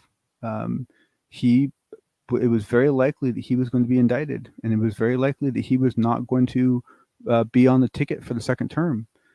And at his age, it meant that he would probably never see president. And so this was his last chance. This was his absolute last chance to become president. If he didn't do something now, he would never, ever become president. And for a very, very, very maniacal, aggressive, murderous sort of individual as LBJ was in his youth, I don't see it being a problem for him, especially if you look at the way he behaved right afterwards with Jackie. But once again, who was complicit? Like, did he just look the other way? Did he just nod at the right times? Did he just arrange for the right things? Was he very passive, or was he active? That's the thing I don't know, is I don't know who was active and who was passive. But it looks like that certain factions of the U.S. military were involved. It looks like the mob was involved, and it looks like the Lyndon B. Johnson was involved. And that's really sad to me. I mean, this is a U.S. president. We voted him in. He deserved to at least serve his term. And the whole idea that a sitting vice president would do that, this just makes me nauseous. Really, it really makes me nauseous. It really makes me feel sick. Maybe I got like a Pollyanna view of the whole thing, but I like this country, and I don't like the idea that anyone would try that, and I dislike even more the fact that someone would succeed. So it's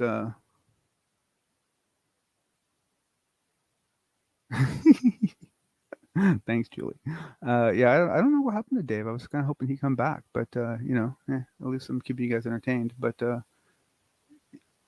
he was trying to reinstate the gold standard, which definitely pissed off banks. I totally agreed. There was a lot of things that were going on, and that's the problem. Is good luck trying to find good luck taking them on the court. Like you would have so many people with motives. You would have so many people with motives to be like, who knows? They all had cause.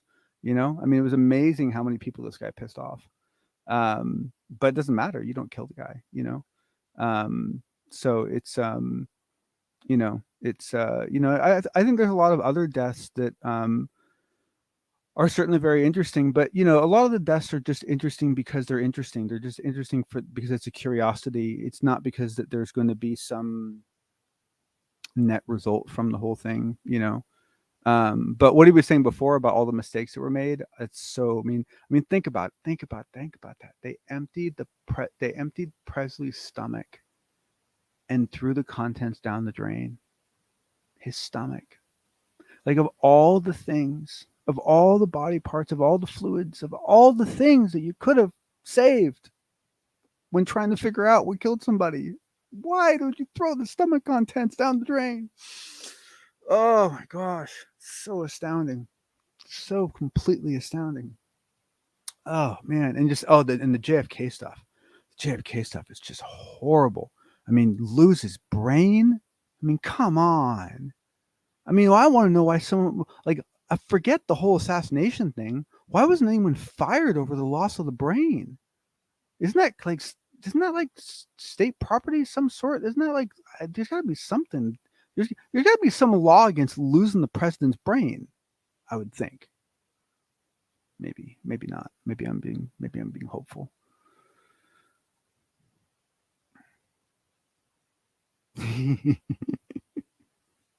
Well, see, Canada doesn't really have the internet. They have Rogers. See, and Rogers just lets the Canadians taste the internet when Rogers feels generous.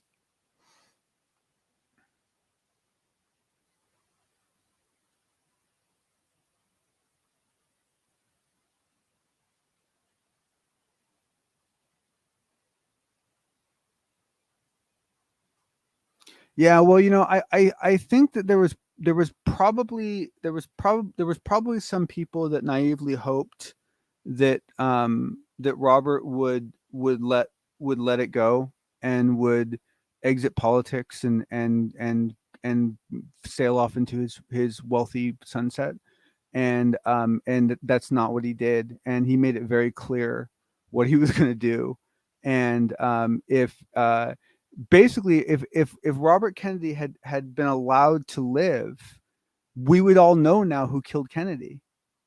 That's the whole thing, right? I mean, he would have figured it out. He was a smart cookie, right? And he had the background to do it, and he had the certainly had the motivation to figure it out, right? And so I mean, to me, it's like, realistically, as soon as you killed JFK, you were pretty much signing up to have to kill Robert because Robert was a good guy. Like, what's he gonna do? Just like let it go? Of course not, right? Your brother gets killed like that, you're not gonna let it go. So it's yeah, the films are a trip. The films are an absolute trip. The Mandela effect thing with the number of rows of seats is a trip. It really is. However, I think in some cases, what we're seeing with the Mandela effect in this case might be more related to just the way we prioritize information. In that essentially, the first row and the last row were the important rows before, so maybe we just didn't notice the second row. I don't know, but you know what though, I have a report that I did on JFK that includes detailed photographs of where all the bullet holes were and where they went in the car, and I've been meaning to dig it up because that's I wrote that over 20 years ago, and I mean, it was like for an advanced, an AP, research class. So it's cited and everything. It's cited in details. But hold on one second here. Dave's calling me. Hold on. Yeah, bud, what's up?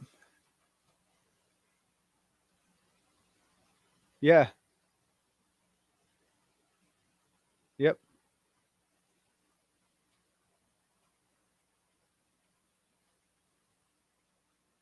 Oh, okay. All right. Well, I'll let everyone know. That's what happened. That's good to know. That's good to know. Yeah. No. I'm still talking with everyone. I had to promote myself, but yeah, I'm talking to people. So I'll hang out for a little while. Just hit that end broadcast, right? All right. Cool.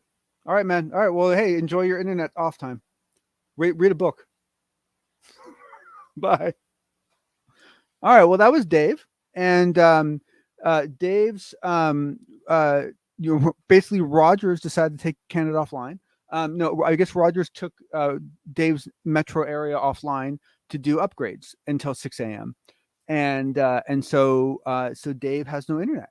So not quite sure what Dave's going to do for fun, but hopefully he's got his phone, so he can at least surf the net. But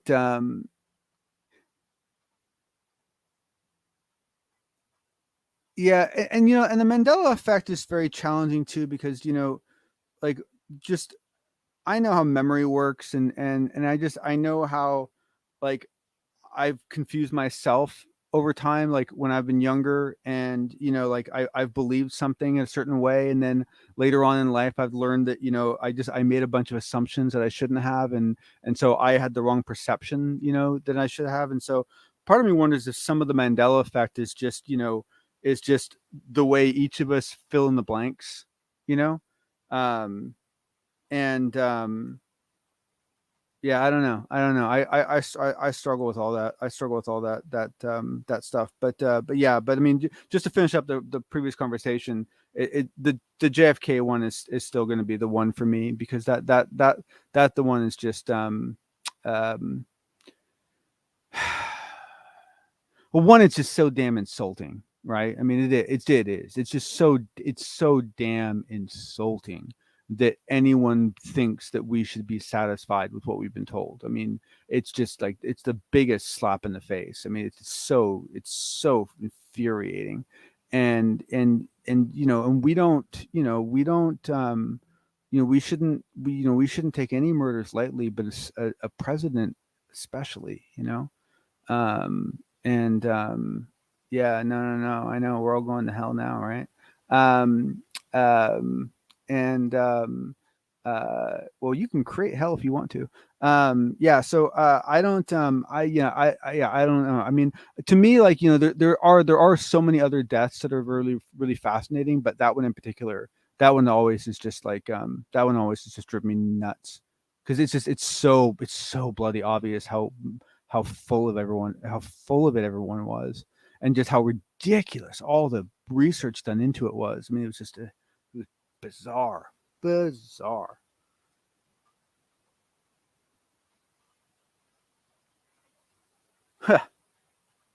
Yeah, I won't hold my breath on that one, man. Will not hold my breath.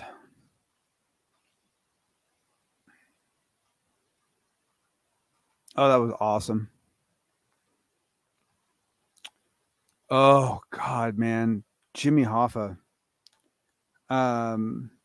That some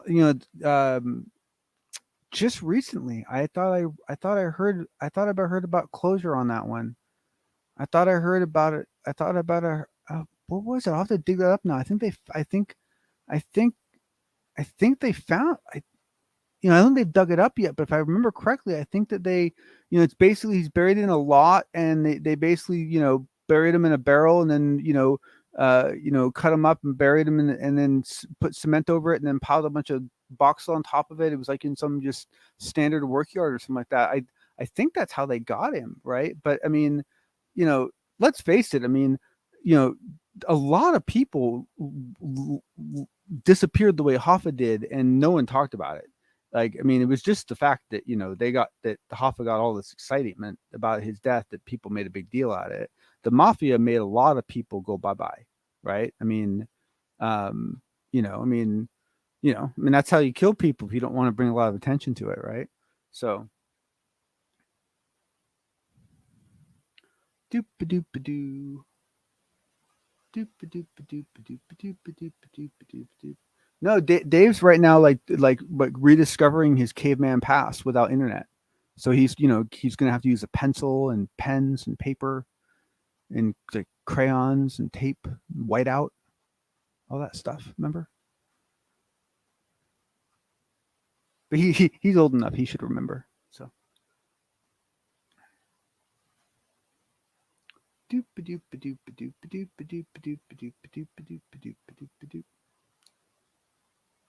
All right, come on, we gotta have some questions.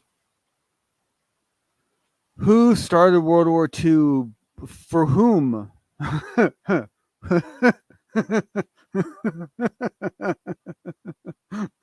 Sorry.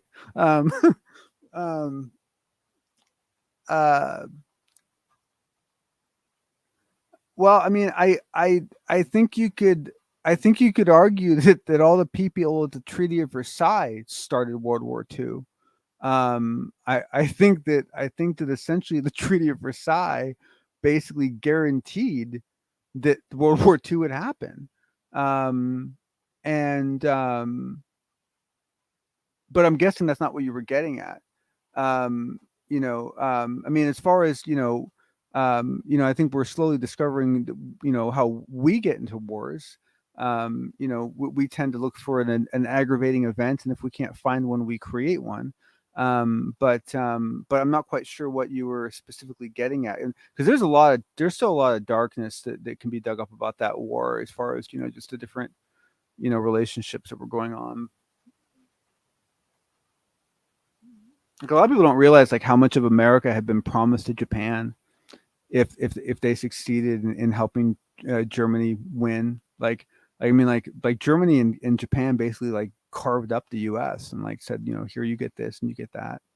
It's like, seriously, come on.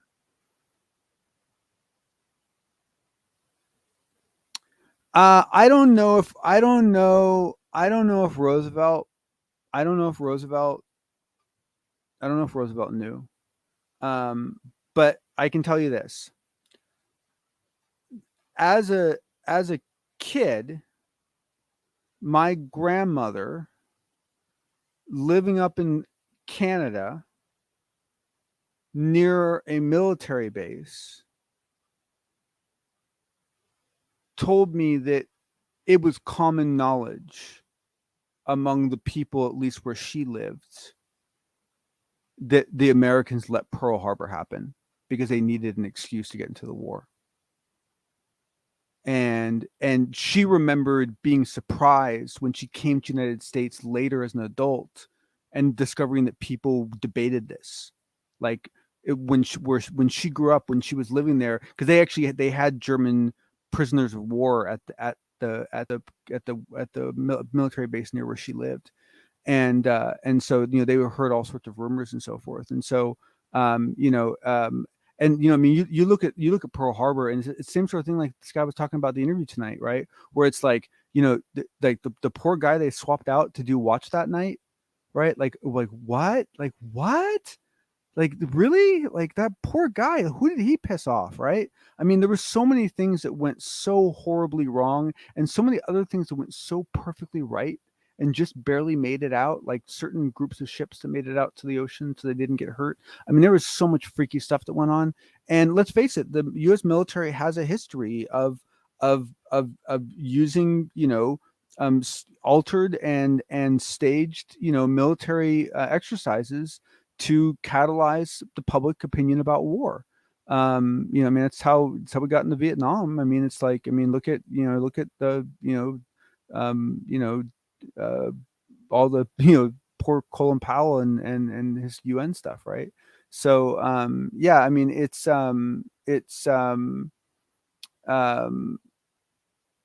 Churchill.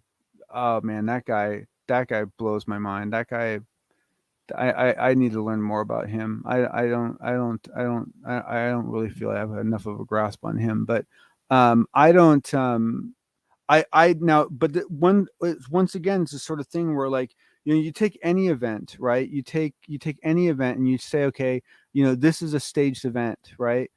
And like, do I really believe that, that everyone was involved? No, I don't. I really don't, because that's just not how people work, but do I believe that there could have been, a certain number of people in a certain number of key positions in the Pacific region that could have all delayed, stalled, nudged, dropped, covered up data that they were getting because they wanted an attack to happen, because they needed an excuse to enter World War II when, there was no indication that we were going to do so, and it was driving everyone nuts, and it was the right thing to do.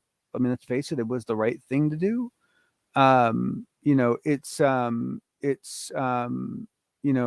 hard, right? I'm not talking about what started the Vietnam War between the Vietnamese. I'm talking about what got us into the war was the Battle of Trifung. Oh man, I always mispronounce that. But and that was staged. I mean, no, Tonkin. The USS Tonkin. We know now that was a staged event.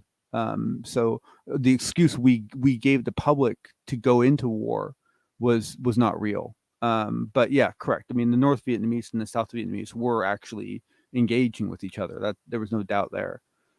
Gulf of Tonkin, thank you. God, man, telling my dad about that was rough. I did not enjoy doing that. Seeing like someone who's a truly proud, former Navy, and seeing them, grasp at what happened with the Gulf of Tonkin, especially when they were in Vietnam, not a pretty sight. Not a pretty sight. Well, it eventually sets you free, but for a while it hurts. It hurts a lot. It'll only set you free later.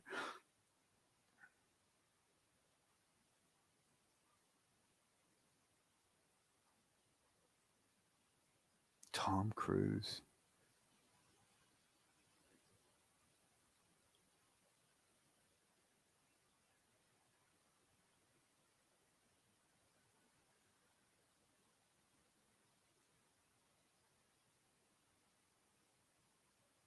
Yeah, I know. My father did the same thing, and my father didn't even like do the smart thing and like go through an academy first. He just freaking enlisted into the Navy. Just enlisted. Just like enlisted. Like like any guy off the street. Like I was blown away. Like, what are you thinking? But that's what he did. And I mean, you're talking about someone. I mean, like his father, Naval Academy. His grandfather, Naval Academy. His great grandfather, Naval Academy. His great grandfather, Naval. I mean, it's a naval. Like no, he just enlists because he wanted to get out into the war before it ended. I guess. Crazy people that you have a lot of respect for.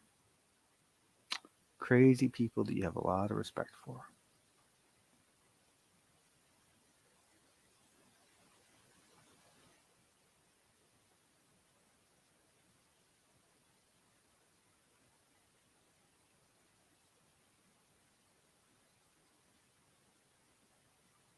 Yeah, I do. I do think it'll be rewritten. I think it has to be rewritten. I think it has to get rewritten over and over and over again.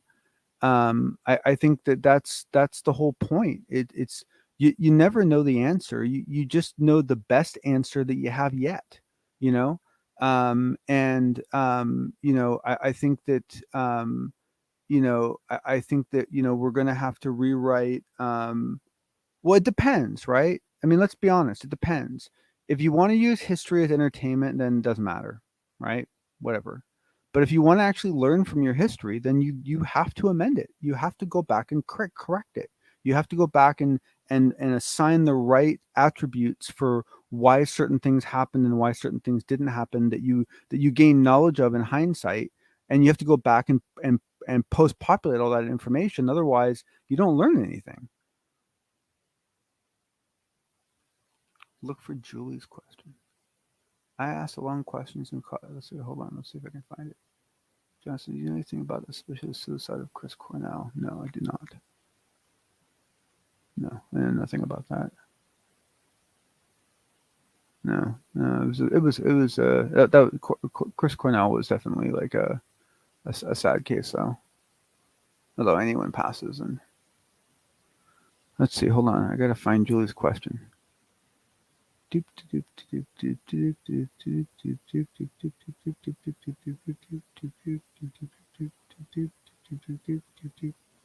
could not be this much stuff here. And you couldn't have asked the question that long ago. Oh, here we go. Do you think that the nuts and bolts crowd will have to accept that quantum physics suggests that so I would phrase it differently. I would say that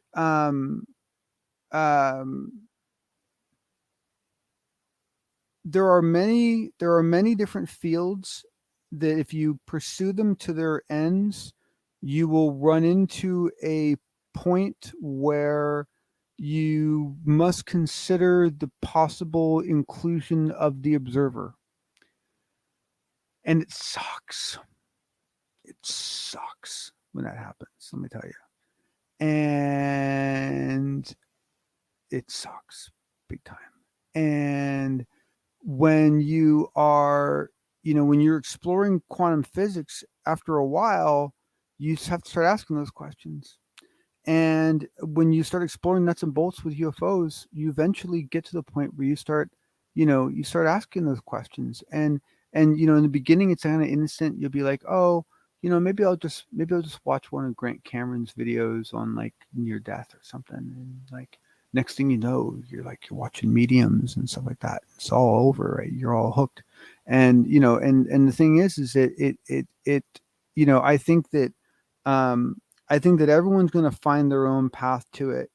But I know that for me, like there's different levels, right? Like, so I came into the investigative aspects of this field from a bits and bites and bolts and nuts and all I cared about was propulsion, really. That's all I really cared about.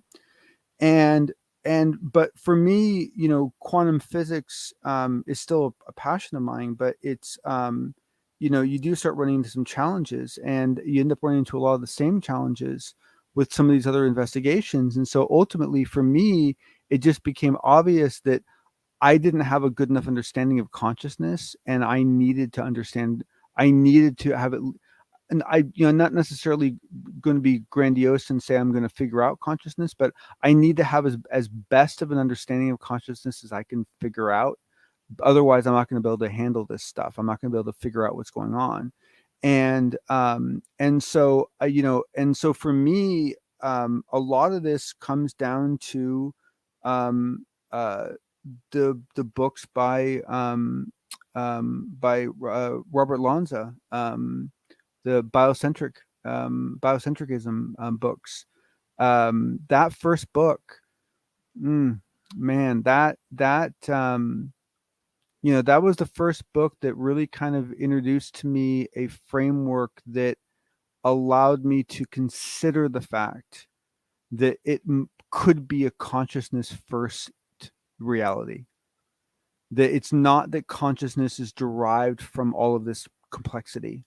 It's not that consciousness arises from things that grow sufficiently complex.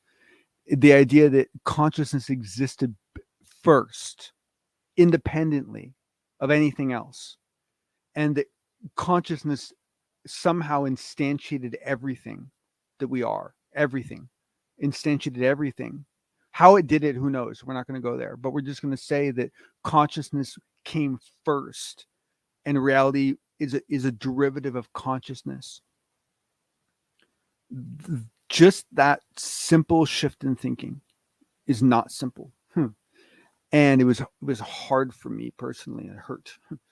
But it was really Lanza's books that helped me make that shift.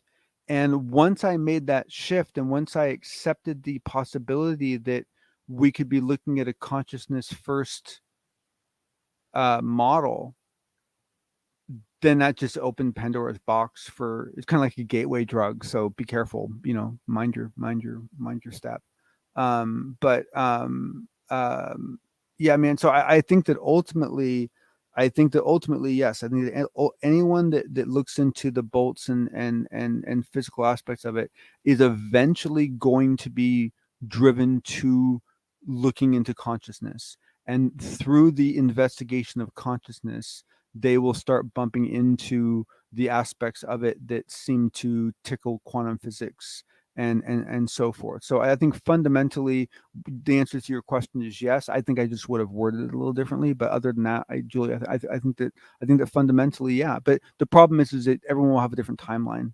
Everyone will do it differently. So how some people might hit it at a different age. So who knows?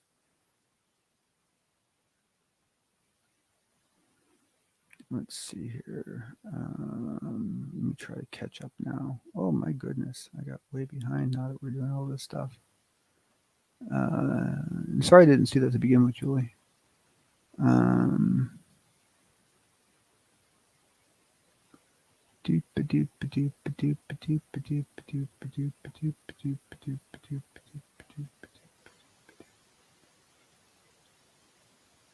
Let's see here. I don't think you guys can hear it because I don't have that good of a mic, but like it's raining and I'm in the garage, and so like the only thing I have for a roof is just basically plywood, or like sticks of wood, and and there's shingles and stuff up, but there's no like gap or insulation or anything, so you can just hear the rain beautifully. It's so peaceful. All right, let's see. Trying to get caught up on the questions here. Prime numbers drive people crazy. People drive people crazier.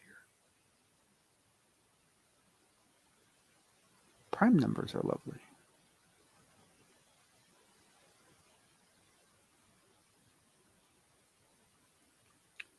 Phil Schneider. That's just an upsetting one. I don't like to research Phil Schneider.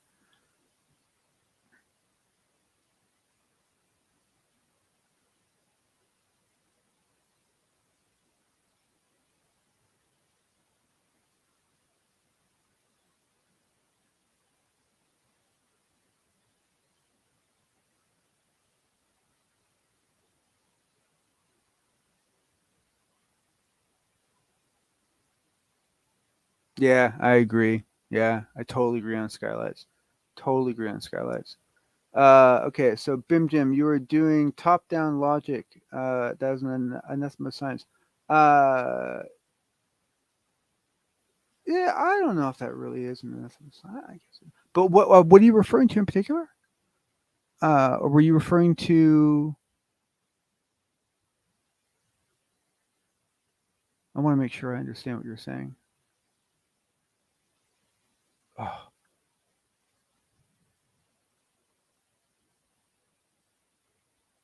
God, did you guys watch that show on Netflix? What is it called again? Now I can't remember. It's the one about all the conspiracy theories that are true, the cartoon. Oh God, what is it called? Anyway, they did a whole episode on reptilians, and it was so damn funny. It was so good. It was so good.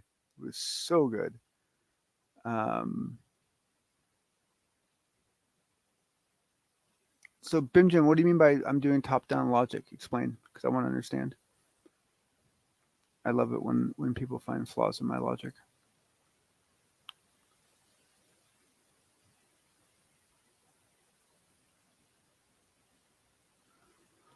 What do I think of the more powerful directed energy laser weapons? I'm not sure I understand the question. I think the answer is they're really cool and I want one, but I'm not sure that's where you're going with that. Inside Job, yeah, that's the name of the show. That show's amazing. Show is so amazing.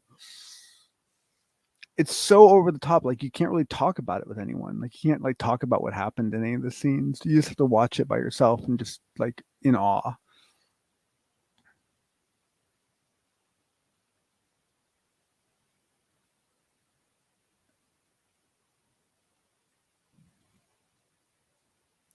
Measure the feet and raining feet. Oh,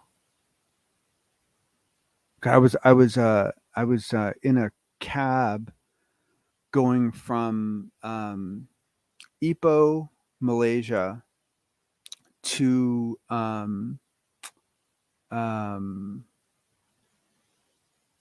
no. I was in the capital. I was going to Ipoh, which is a place really down south. And so I'm in this cab and it's like torrential rain. I mean, just like crazy rain. And the guy's going like this crazy speed and there's no bloody seatbelts. And it's like, what? And you see that kind, and like the guy that's driving the car was like, what's your problem?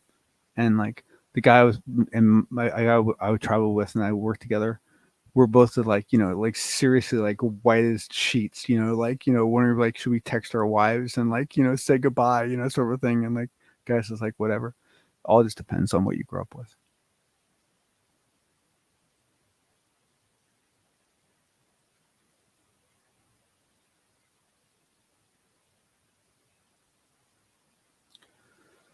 I don't like to talk about Bitcoin. I should have Bitcoin, and I don't, and it's for a really sad, dumb reason that really bothers me. But that is what it is. I'm really happy to see all the other people making so much money, though. I really am. I've seen some really cool things happen. I know this one woman, she made so much money off Bitcoin that when she graduated from college, she didn't go work for anyone. She opened up her own lab in LA, and she funds her own lab, and she does her own research, and she publishes her own papers all on her own, and she funds all of it through Bitcoin. So awesome.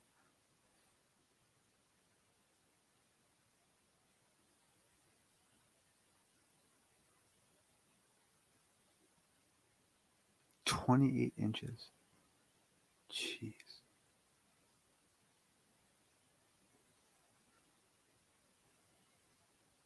Okay, Bim Jim, let's see what you're saying here. Let's see here.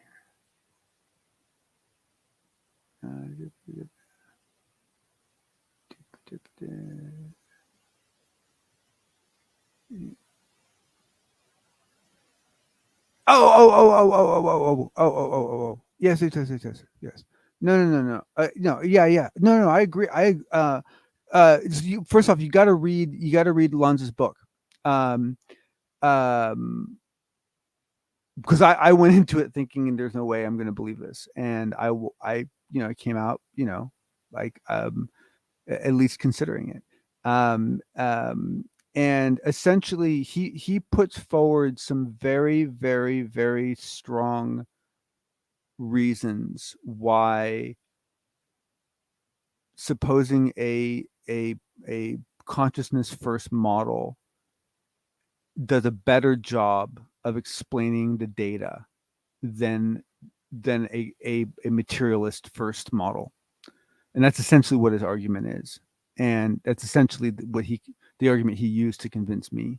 So I really recommend you read this book. He came out with 3, but the first 2 came out, and then recently came out with the 3rd book. I got to admit, no offense, Mr. Lanza, but the 3rd book I wasn't a big fan of. Just finished a little while ago. Wasn't super good. First 2 books, outstanding. I highly recommend you check it out. But yes, I agree. In general, presupposing that it's a consciousness first it sounds like a really broken way of going about things, right? But I got to admit, Lanza's arguments are really good, like really, really, really good. And I must admit, like presupposing a consciousness first model, I have to admit, for me, it's been surprisingly effective. It's been a surprisingly successful model for me to apply to my life. It's kind of interesting stuff. But it doesn't mean I won't figure out that I'm totally wrong and do something totally different in 5 years, right? I mean, that's the whole point.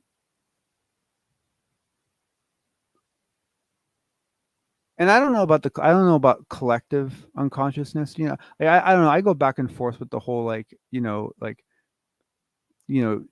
death of the ego thing, but their first identity versus because the thing is that to say that you experienced ego death, but I experienced it. So I mean you're I, right? So there's still something there, right? So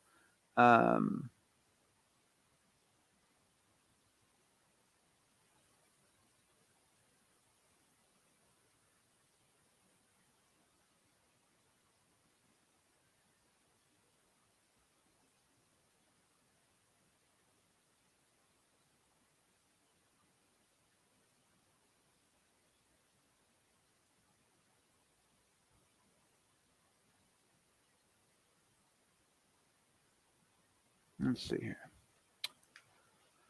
Oh,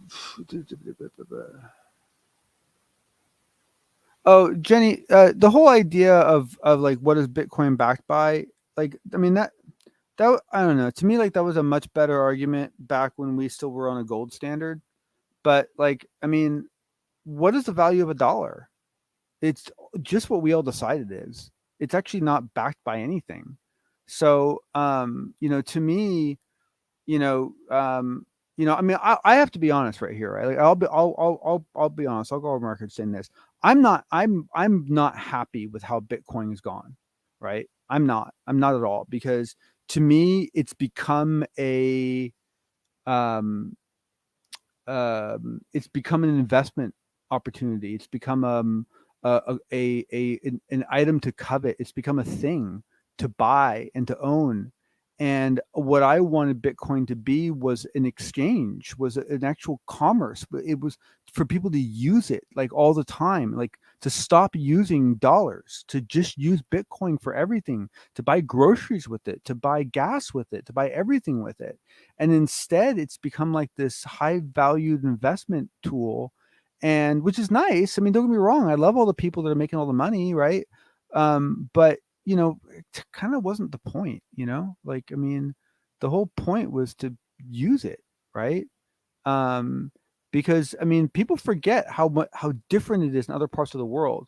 I mean, like, when you go to a place where counterfeit counterfeit currency comes out of the ATM machine.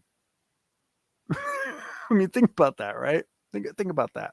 You go to a bank ATM machine, you pull out money, and the bank gives you counterfeit currency.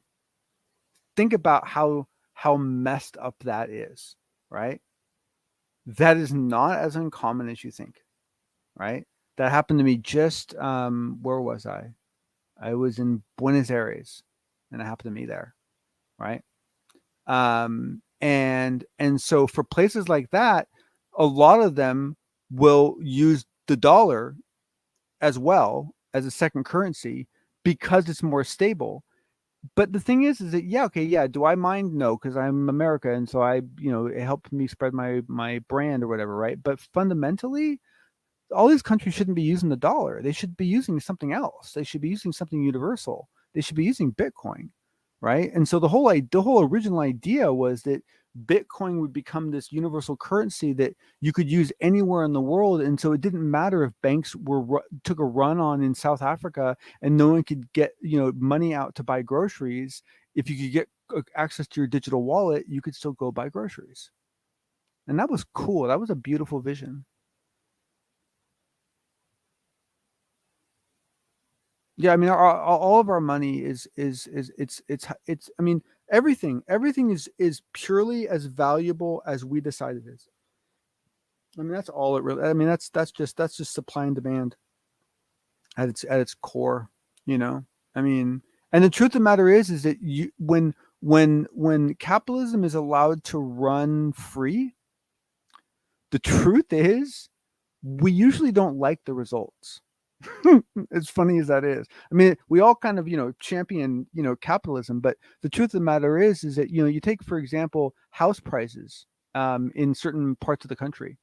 You take house prices in the Bay Area where I live, right? People are up in arms about house prices.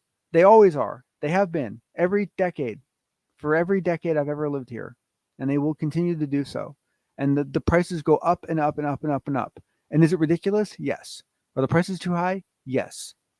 But it's supply and demand. There's only so many homes.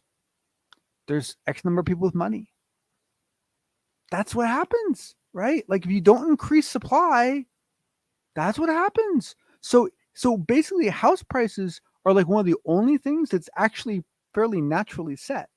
Like everything else you buy, there's all sorts of backhand deals that go on that set subsidies and benefits and taxes and all this sorts of stuff, right? So many other things determine the price of your things that you buy that you don't realize. But when you buy a house, that's pretty much what the market will bear. And so that's really the raw capitalism, and then we complain about it because the house prices go up too fast.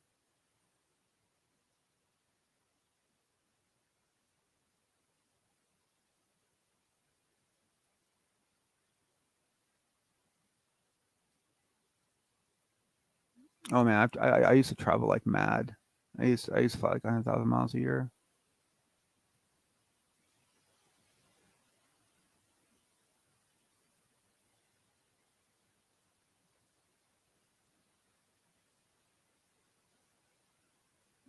Let's see, hold on.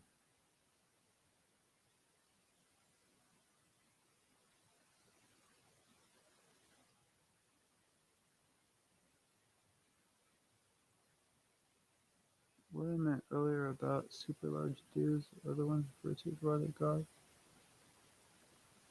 No, I don't.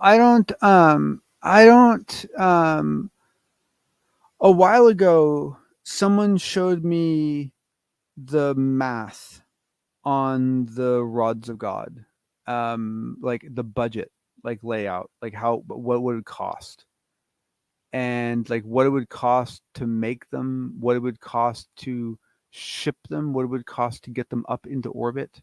Um, so many other like factors, and what this person was trying to tell me, and what honestly anyone would have determined on their own just by looking at it, was that it wasn't a good idea. It wasn't a good idea. You're much better off, if you're going to be doing things from orbit, to be using either very small devices with very large yields, or using particle weapons. I mean, I guess energy weapons to a degree too, but particle weapons would be better. Less atmospheric influence. But yeah, no, I just don't, because the thing is you have to weigh out, like, okay, how much weight of a tungsten rod is going to reach how much speed. Well, if you built something, 1/10 the weight, that has a small engine on it, that can reach the same speed in the same time frame, and it costs, that much less to get it up into orbit. That's where things, like, there's always a money aspect to this. It's kind of the way it falls. And a lot of times it ends up being silly things. Like, you take, for example, the railgun stuff, right? The railgun stuff was actually looking good. A lot of the railgun stuff was doing well. But what no one expected was that the laser stuff would have the sudden boom that it's had. And so the laser stuff has suddenly accelerated so much, so quickly, that now the railgun stuff is like, it's like, whatever, like, no thank you, you go play with your railgun somewhere else. We're moving on. I don't think anyone expected the laser stuff to take off like that. It's crazy what's going on with lasers right now. Absolutely crazy.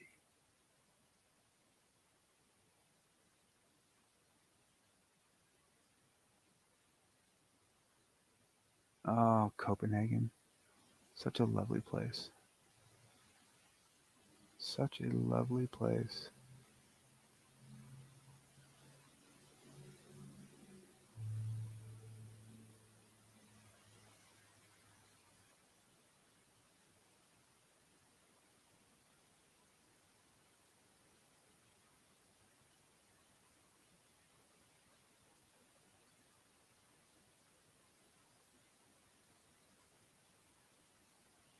Oh yeah, I hadn't thought about that, but drones would have had a big impact as well. I like the railgun idea. I do. I think it's very clever. To me, it's very elegant. My guess is we'll find other applications for it. Maybe it'll be good in, like, I don't know, long range space combat or something.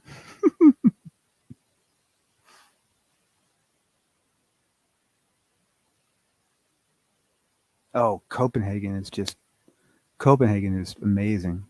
And not just a place, the people too. Amazing people. Really cool people.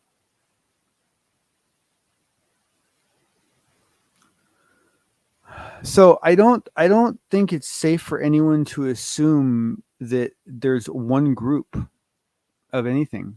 I think that if you're going to assume that there are off-world, if you're going to assume that there's an off-world intelligence that is interacting with us, then I think you have to assume that there is more than one. I think that when you assume that there's more than one, you can't assume that they are coordinating with each other. You can't even assume that they are aware of each other. You shouldn't necessarily assume that they're competitive with each other either. But you have to be honest about what the realistic relationships are that exist between these entities, and what sort of influence that's going to have on each one of their behavior patterns. And so I think the challenge is that I think that, for example, I think if you look at some of the, interviews that you get from people that, maybe more suspect, but you just kind of glean from the interviews. I think that what we see is that there's a lot of indication that there's many different types of groups that have made contact. And I think that some of them, honestly, I really do believe that some of them have just been sightseers. I really believe that. I really believe that they were just flying by. I really do believe that. I do believe that that some came because they were looking for resources. I do think that some came, you take the case of Einstein's assistant. In that case, you had a group that was looking for resources, but, didn't realize that this planet was occupied. So, they were ready to leave, but maybe that means that they become a potential trading partner, right? Maybe they don't, maybe they have an internal rule against just taking from a planet that's occupied because we're here. But if it's stuff that they need, then maybe we don't need it. Is it stuff that we could sell to them, right? So, you can look at it that way, right? Do I think that there are nefarious groups involved? I don't think there's any group running around going, he, we are evil and we are going to crush the humans. But I think that there are probably, at least, one or two groups out there that are very selfish and very myopically self-centered and very combative in their way they interact with others. And we'll have to deal with them, I don't think you can make many assumptions about limitations. I think most of the assumptions that are safe to make are going to be expansive, increasing scope, not limiting it.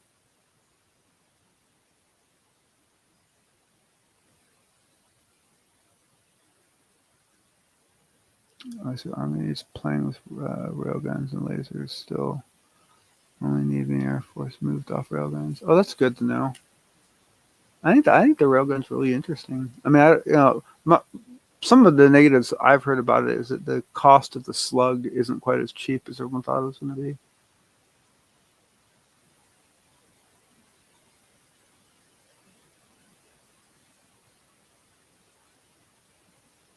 Huh.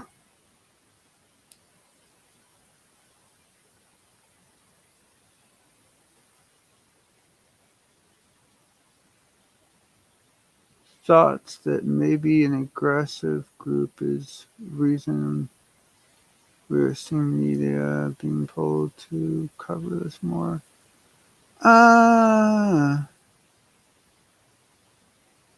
Maybe. I really do believe at this point that that as funny as it sounds, that the ultimate question of why now, that it fundamentally comes down to the spy 1 radar. I really do. I really think it comes down to that, because I think that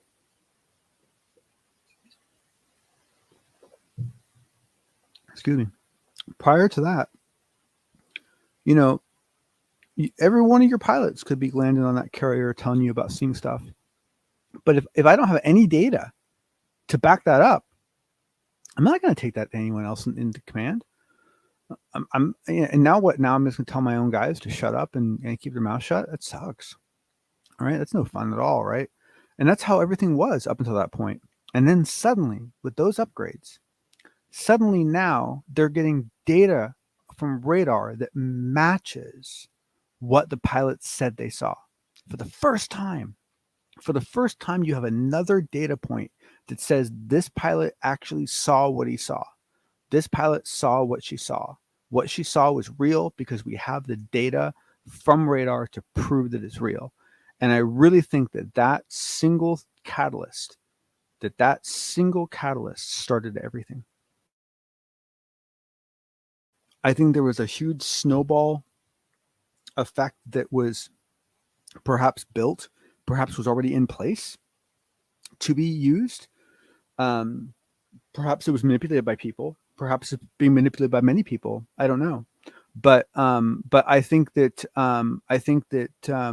fundamentally the catalyst that started it was the change in the Spy 1 radar. And the thing is, like I said the other night, we know from Kevin Day that the vehicles and the ships that did not get the upgrade to the latest Spy 1 radar that day, that day back in 2004, they didn't see anything. They didn't see anything at all. So on all those ships, it still would have been the same thing. Pilot lands, says, "Oh my God, I saw this Tic Tac," and they look at the radar and they're like, "What Tic Tac? Stop smoking stuff. Shut up and go back to your quarters." Right? You know, that's a big change, and I think that really started everything. Correct. Yes. If you look at the at that great 1964 report, there is some great radar data, and some crazy stuff showing like Mach 9 in like, God, I think it was like 41 or something crazy like that. It's way back there. Yes, and the thing is that in those cases, if you read the notes in that report, some of those radar catches are done by multiple stations. So there was actually multiple stations that caught those radar signatures, and nobody cares. I mean, that to me, like, that's the one part about this whole field of research that I must admit is the one reason I've found throughout this whole process, the one good reason I found to get the hell out of it and stop doing it altogether. Right. Is that essentially is that, you know, as we're moving through this, right? I mean, you know, everything just, you know, becomes, you know, normalized. I mean, it just becomes, you know, what you'd expect it to be, you know? And it's perpetually changing, it's perpetually evolving, and there is no, you know, there is no real potential, you know, silver bullet, you know, answer, right? What you're most likely to get is a lot more questions, because what you find if you start digging into the research is that, you know, you may be sitting there at the age of 20 or 30 or 40 thinking, God, you know, if I only had this kind of evidence, then people would believe me. Well, do your research. My guess is at some point in history, that type of evidence has shown up and no one cared. And you might say, oh, but if I just had this, guarantee you at some point in history, you had that, right? I mean, look at the aerial school. That case is astounding. Those kids were interviewed by John Mack within 24 hours of experience, or 48 hours within experiencing that event. That's an incredible sight. It's really hard to shoot holes through that. Did it change anything? Right? I mean, you go time and time again, and there's so many kids. Like, I mean, yes, but another good example, right? The UFOs over the White House. Like, there have been so many examples of cases where they're all events where we all believe that if they were to happen right now, that would be it. If any of those things were to happen right now, that would be the end. Everyone would have to know. Everyone would have to accept. Disclosure would be done. But I don't know, because look, it's happened all those other times and it didn't do anything. So why would it do anything this time? Right? I mean, look at some of the great reports we have. Look at some of the great stories we have. Look at some of the great research that's been done. I mean, I haven't had a chance to read it yet, but Valley's paper is finally out, right? I mean, like, how much impact is that going to have? I guarantee you, not as much as it should. Oh, your questions are always welcome, Jenny. Always, always, always. And you have a wonderful night yourself. Yeah, the aerial school case is astounding. Absolutely astounding. And what James Fox did of finding those people again and interviewing them again and getting their perspective now, that made the whole story so much more powerful. I mean, that whole clip he did on his movie, the section he did on the aerial school, that clip should be cut out, and that should be shown like halftime Super Bowl. In my opinion. Hence why you'll never see me picking content for the halftime Super Bowl. All right, everybody. It is 1 a.m. and while I am a night owl and I will likely be up for a while, I think we should probably consider shutting this down.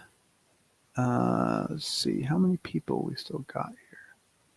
Because if there's enough of you, then we'll hang out. Oh, 70, is that 71? Wow, there's really 71 of you? You guys are so kind. All right, we'll do like another couple minutes. So, anyone else have any questions? Jim, did I get your? Did I cover your? I think I answered your questions. Oh, very nicely, Spooky. Yeah, what's interesting about that comment about the James Webb is what's his name?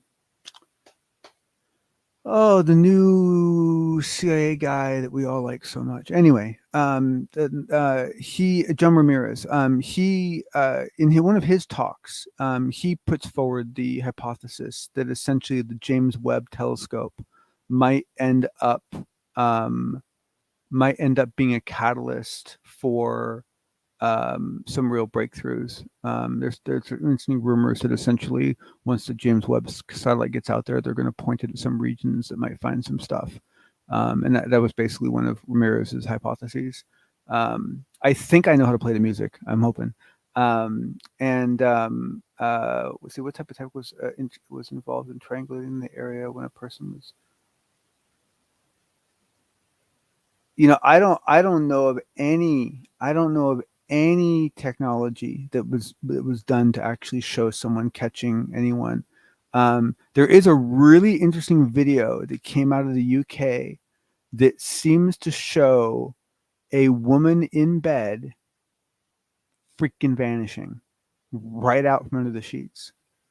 And it's a cool video, but I don't know how to confirm it. I don't know how valid it is, but it's a cool video. It's a cool video. All right, everyone. Well, hey, you know what? And unless there's any other burning questions, and you guys are always welcome to hit any of us up on Twitter or Facebook or anything. I mean, we're all pretty easy to get a hold of. What's the significance of John Mack? Oh, well, yeah. So John Mack was. Oh man, how do I put John Mack into context? John Mack was for Harvard psychology what Avi Loeb is for Harvard astronomy. John Mack was a rock star. He really was. He was a rock star. He was a significant figure and did some very significant research in very classic world type research stuff. And really made a name for himself, and really gained a whole lot of. Thank you so much, very kind of you. It's the hint on a good meditation video that I can just. Actually, Eckhart Tolle. If you look up Eckhart Tolle, his name's kind of hard to spell, but it's Eckhart Tolle on YouTube. He does a great short video of using binaural beats, and his meditation guidance is awesome because he'll sit with you the whole time and he'll be quiet for a while and he'll be like, now that voice in your head that's making suggestions is not as important as it sounds like it thinks it is. It's awesome. Eckhart Tolle is fantastic. I love it. I absolutely love it. Okay, I got totally distracted by that, and I forgot what I was talking about. John Mack. So John Mack was like this. He was this epic dude, and then by accident, really, he gets pulled into this abduction thing, and he does it really because he's trying to debunk it. And what he starts discovering is that there's something really to it, and so it's basically the perfect example is Avi Loeb. Look at the credibility that Avi Loeb has, and the credibility that Avi Loeb takes with him everywhere he goes. That is the same credibility that John Mack had. And just like Avi Loeb is extending that credibility into, at least, airborne exploration, John Mack basically attached his credibility to the abduction phenomenon and really elevated it to a real place, a much more significant place than existed before. Look, Zen meditation, Eden meditation, walking meditation, standing. You want to stand on your head. You want to do it lying down. I don't care how you meditate. I don't care where you meditate. I don't care when you meditate. Just do it. Just meditate. Just spend time with yourself in your head, quiet. Learn that your mind can be your safe place. That your mind can be where you go when you want to hide and you want to get away from the world and you want to just be with yourself and just be quiet. That your mind is your place. It's your safe spot. It's your safe land. It's your safe room. It's your happy place. And it takes a while to learn that, but if you do, the rewards are tremendous.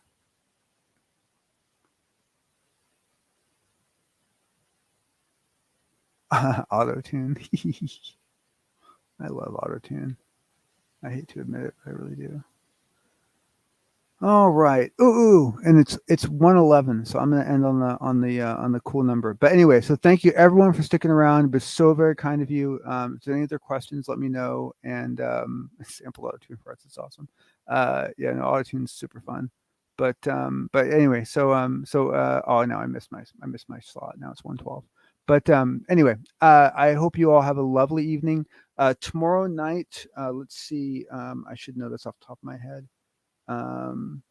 Let's see who Dave's got going on tomorrow night. And please, if anyone has any other questions, like feel free. You got me here. Let's see.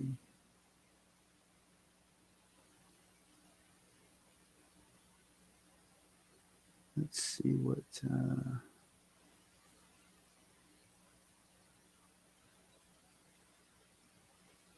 Oh, right. The only thing I've never understood is why is it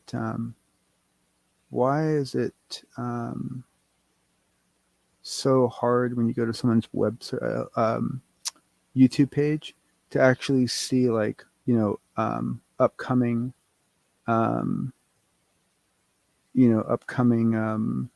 type information. To me, it's just like it seems like they always make that sort of really, really hard to get to from the web page. But anyway, so on Tuesday, December 4th, we have Stacy Horn, the Relentless Sleep NYPD Cold Case Squad. Oh, look, another cold case interviewee. Nice. All right, so that is tomorrow night. So Dave will be back on with us, interviewing Stacy Horn for Tuesday, December 14th. So if you enjoyed tonight, please come by and do keep in mind, if you're new to this whole true crime thing, there's a lot of really great cases out there as long as you pick carefully. And the nice thing is that Dave's going to kind of be your curator for that. So he's only going to bring on people that got some good stories. And the rest of the week is we got some good stuff. We got Merle on Wednesday, we got Dr. Bob Davis on Thursday, and we got Samantha Lee on Friday. So we got one hell of a week coming up, and should be good stuff. So stick around, and hope you'll have some fun. And like I said, if I miss any questions or there's anything else, feel free to reach out to us on social media or anywhere else. And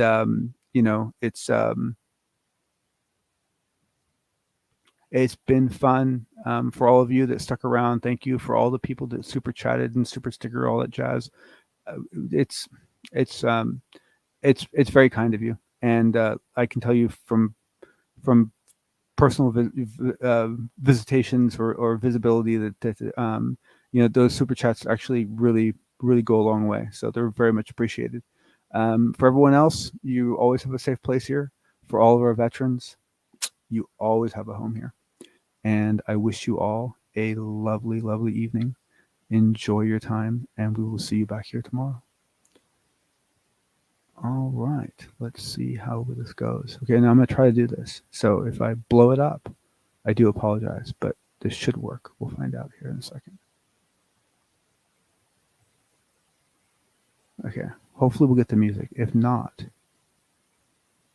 wait, no, I think I have to do the, don't I have to do the music first? Hold